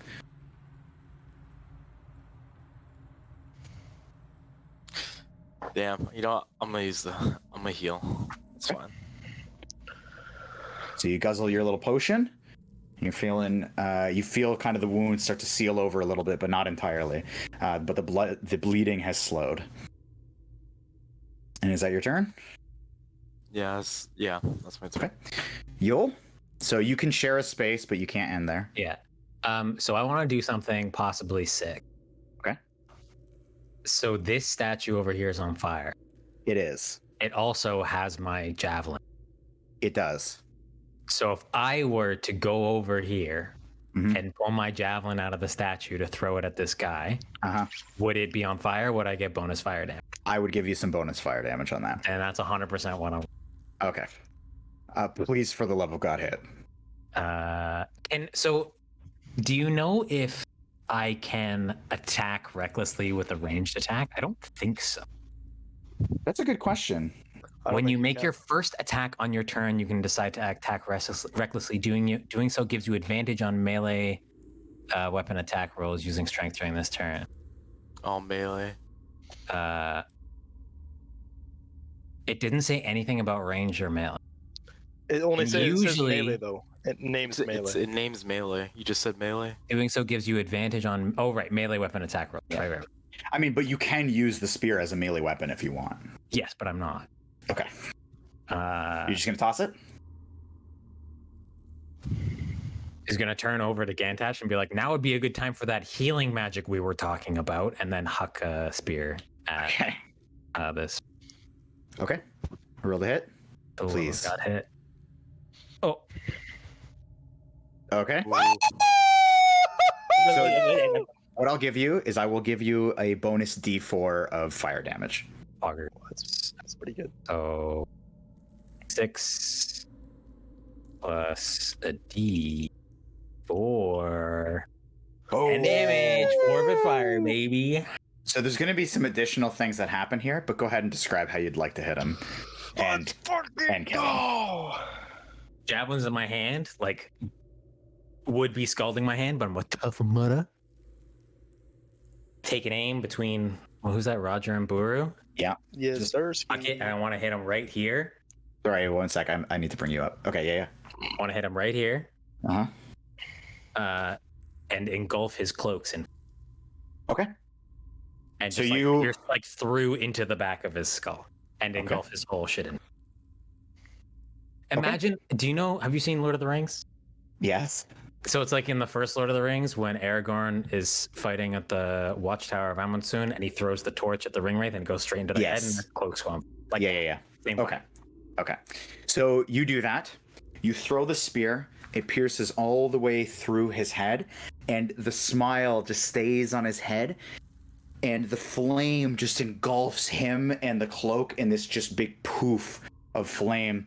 And as that happens, his skull rips open into shards and fires off and shatters up against the back wall. At that same moment, his whole body just explodes into this wave of blood up the back wall, and then just filters back down onto the floor and washes across your feet, filling the floor and painting it with blood. And he is dead. Do you want me to draw the symbol for you, Phrank? No, I do not. I got pretty good at it. I have an action I'd like to do. Okay. Prestidigitation on the statue to snuff the fire out, please. Can you snuff fire out with prestidigitation? Let me check. Yes. Okay, sure. Let me check. Yes. Or a small campfire. Instantaneous, harmless, sensory effect, shower of sparks, puff of wind, faint musical notes, or an odd odor. This is fucking sick. Right? Light or snuff out a candle, torch, or a small campfire. So it's whether you can whether you would determine the statue as a small. That's Yeah, up to you. it's not exactly a bonfire, so yeah, that's not a problem. Okay, so you snuff it out. Are you a humanoid? You're not, eh? Me? Yeah. Would be a humanoid, because a I don't- humanoid is just bipedal with language comprehension. I believe. I don't know. I unless you know right now, I'm not gonna worry about it. I'm looking at right now. Hold give me just 2 seconds. Well, let's let everybody else do their thing. It's not. Give It's not the everyone end do of what the they want to do. I'm looking it up right now. So at this, you see Mortlock kind of like looking around on the ground, and just where he was standing, where the kind of assassin creature was standing, he just spits on the ground. I have a ruling. I turn to Mortlock and be like, I do that too, and then I'll look over and go, Roll for performance. And I'm also gonna do it too, but I'm gonna all this blood in my mouth. I'm gonna spit at him. You too. Roll performance for your spit. to be clear, I'm like very nearly dead, so there's a lot of blood in. Yeah. Okay. So Yoll, you go up, you go, and it's just this perfect, like it just like you can hear it like slap against the ground. Buru, you go up and you just go, and it just kind of like goes down his chin. and you kind of cough at the. I have a ruling. Yes. It's humanoid. Okay. So when you turn to the statue to try to put it out, make a charisma saving throw. You're asking a bard to do a charisma saving throw? Correct. Okay. Okay. Nat 1. He's gonna get a nat 1 and still pass. Yeah. This is gonna fly. I rolled a 9 plus 6. 9 plus 6. That's a 15. Okay. So you too, you start to feel your joints just start to lock up and go down, but you catch yourself and bring yourself back up, staring at the statue in the face the whole time. God, this fucking dickhead did so much damage to me. It's so absurd. I'm gonna turn to the rest of the group. Did this thing, hooded being, drop the dagger? Yes, it did. Do I see the dagger? Yep. Would you guys mind if I take this weapon? Depends on what it is. We'll find out. I'll pick up the dagger. Okay. So Well, it I've been is. stabbed by it. I feel like I know a little bit about it. Yeah. It looks like it would fit into the hole in Buru's stomach. So it is a metal hilted metal with alternating black leather, and it's got a curved, very clean, curved, and extremely sharp metal blade. Just a regular dagger, then, eh? It seems that way, yeah. Looks like it'd be great for throwing. This whole I wouldn't campaign, mind taking it either. Buru's been getting stabbed by daggers non-stop. Well, Yoll? Does anybody else want the dagger? Tell you what, I'll give you this mace for. How about we flip a coin for it? Deal. I want to flip a coin. I want to flip a coin. You want to flip a coin, or you just want to roll a d2? I'll roll D2. All right, while they're doing that, I guess I'm gonna inspect the body and loot it. What do you want, Krepe? Oh, I'm already got it set up. What do you want? Okay.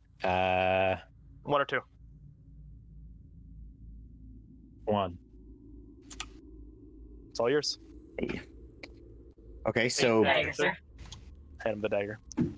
So Buru, you start kind of padding through. It's basically like a blood-soaked cloak is on the ground. There is actually no body there. It is just this crumpled up, blood-soaked cloak, and you actually don't find anything on it. Huh, interesting. It's a nice long cloak. Looks like it would fit a pretty tall guy. Huh. I'm gonna drop the meme. I'm gonna drop it. Can I cautiously approach this statue over here? Which one? The one at the north. I just want to.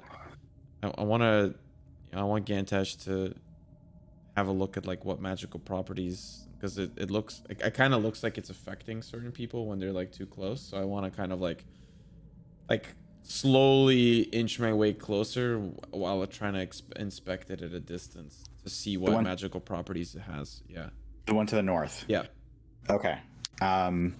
So that is, just so you know, that is not the one that they were turned looking at as they were. Gantash is thinking that maybe all the statues have something. So okay, give me an inspection check, or fucking goddamn it, investigation check.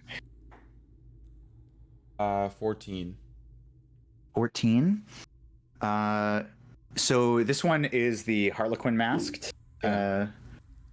Purple. So purple garb, male, noble, wearing a Harlequin mask and holding a dagger behind his back.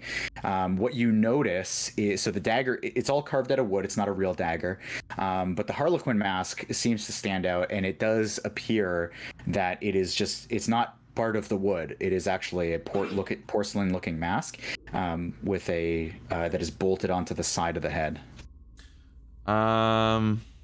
Well, in the name of Bill Nye the Science Guy, Gantash is going to reach out to touch the mask. Okay. You can actually, so when you reach out to touch it, it actually does shift a little bit as though it's on a hinge. And you can, as you move it back, you can see that it reveals something that you would recognize. It is actually a skull face that represents the blood god Baal. Oh. Okay. Sorry about that. Your robo voice. I'm sorry. No worries. Silas, Yeah. are you okay? I'm perfectly fine. Okay, just checking on you. I want to stand in the center here, facing the three statues, and I want to pray.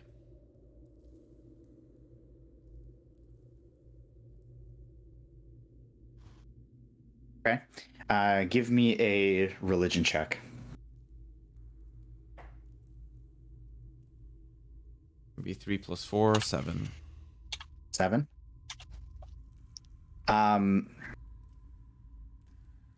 So you get down on your knees. I assume you grab your Emblem of Torm. You put your head down to pray. And as as you think the first words of your prayer, all three statues, a gust comes out of them. Everybody can see as, you know, dust and dirt is kicked up, and all three shoot this gust at you, Gantash, and it knocks you over. It kind of knocks you back and prone, laying on your back on the ground. And I have a response to that. Okay. I'm gonna take out my club and I'm gonna try and break the statue. Okay. The one in front of you? All three of them, but starting with the one. Okay. Between a man and his religion. I want to say that Gantash's reaction is he's kind of shocked. Like, he's like, what the fuck is going on here? Like, he's very taken aback. He's literally taken aback, but he's also internally taken aback. Okay. Do I see if Gantash is wearing underwear? Because his robe just flies up.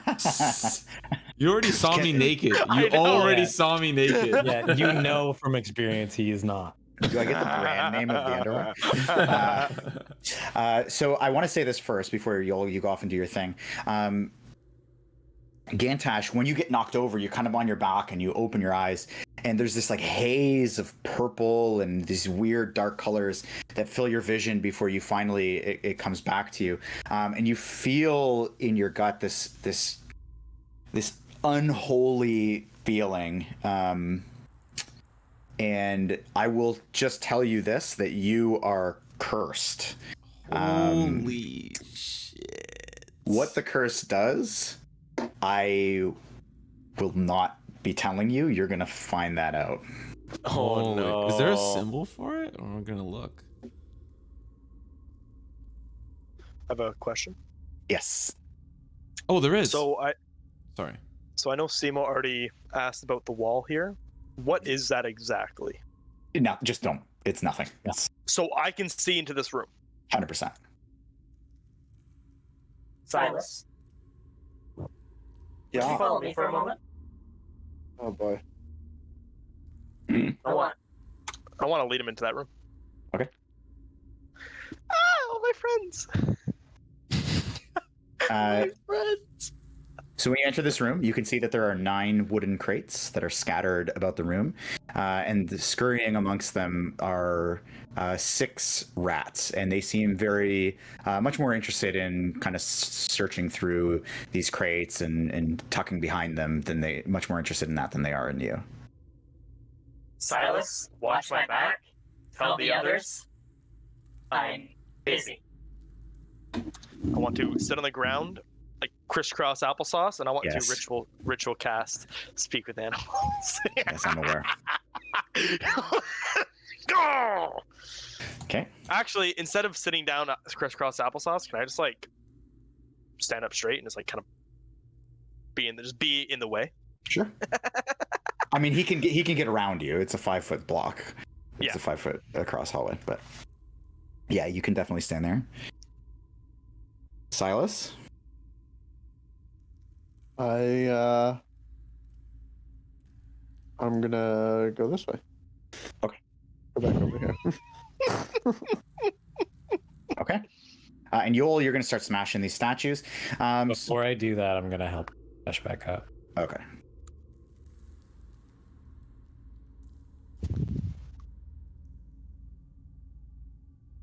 Okay. So you help him up off the ground. Seems a little bit out of it.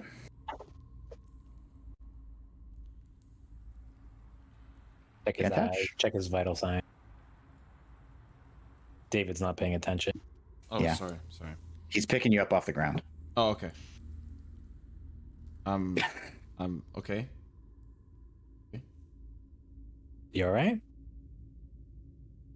How do I want to respond? I'm not gonna look him in the eye. I'm just gonna nod.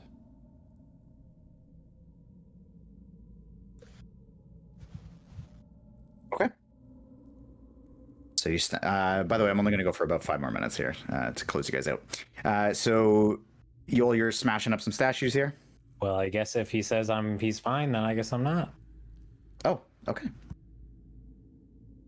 Okay. So, is there anything else anyone else is doing before? I'm gonna put my hand on Mortlock and be like, "Where was this gold you spoke of?" We have it. Yeah, we you have guys have it. Yeah. You were gone when we grabbed it. Oh, Yeah. You It stuffed. was in the room to the south of where we found him, and we got 4 chests. We put them in Silas' bag, and we're gonna divvy them up at Yoll's ew. place later. Okay, never mind. They were heavy boxes.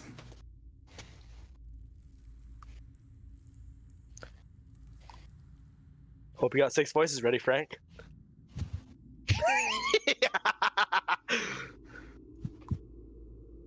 Six what? Voices. He's casting Speak with Animals. Aminals. Oh, I'm- okay. Yeah, I can fix this problem. As Buru walks over, I'm gonna lean into. Don't you fucking. I'm gonna not you. lean to Yoll. I'm gonna whisper. I need to get out of here now.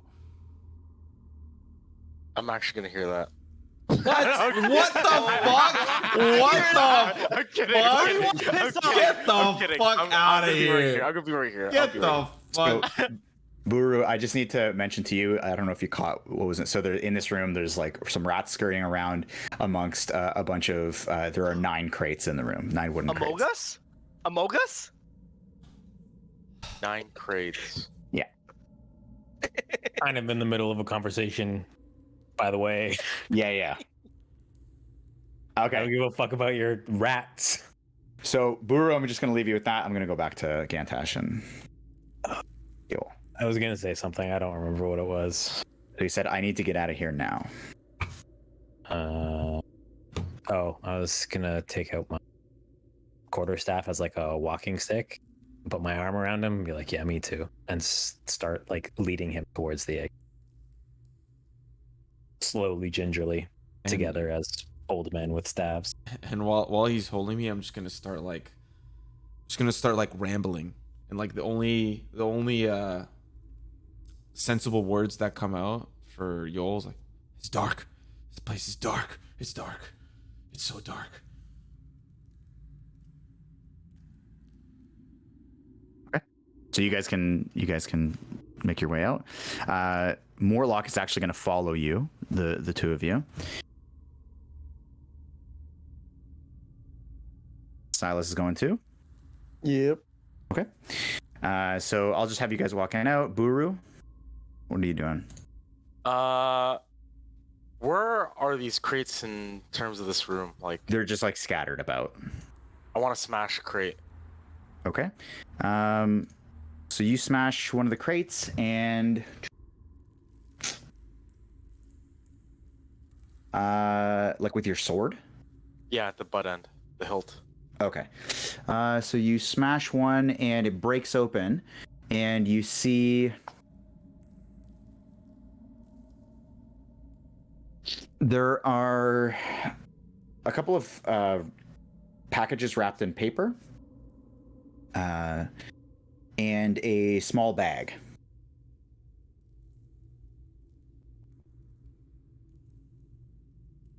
I'm gonna attempt to grab it. Okay. So you grab the bag. Sure. So the paper package that you grab, it kind of looks, smells, and feels like food, like it's like a ration. The bag. Are you opening the bag? Yeah. Okay. So the bag is so a bit larger than like a coin purse. And when you open it, you find there are 20 caltrops in the bag, which are like spike. Oh, Caltrops are like, jacks, Yeah, the like the traps. toy. They're like big metal jacks. oh, so Yeah. like It's big, also big bad Legos. it's also Yeah. a card in Slay the Spire. Yeah, sure. Okay. Wow. Okay. Huh. I guess I will continue looting. So I'll just go through it all then for you. Yeah. Okay, so as you break them open, some of them are empty. Most of them are like filled with just hay, like it was like packing and stuff had been removed. By the time you're done looting everything, though, you find 10 days worth of rations, the bag of caltrops, 3.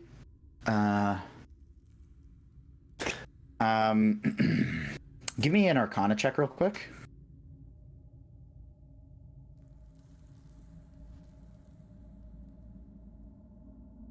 Okay. So there are 3 bottles of an orange liquid that you recognize as something called Alchemist's Fire. You find 6 sets of manacles, 4 tinderboxes, 9 daggers, and 4 potions of healing in glass vials. Those are worth like 50 gold each. That is crazy. Also, they will not kill us. Could you go through the list one more time? Sorry, Sure, I'm just I trying to will. pen down. Sure. 3 So bottles of orange liquid. Alchemist Fire. So 3 bottles of Alchemist Fire, Hmm.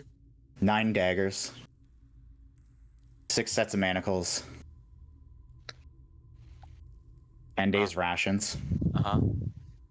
the bag of 20 caltrops, 4 tinderboxes, and 4 potions of healing.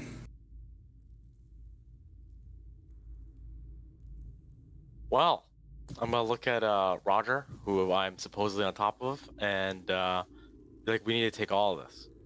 He is in a trance currently. Oh, he is? Yeah. Okay.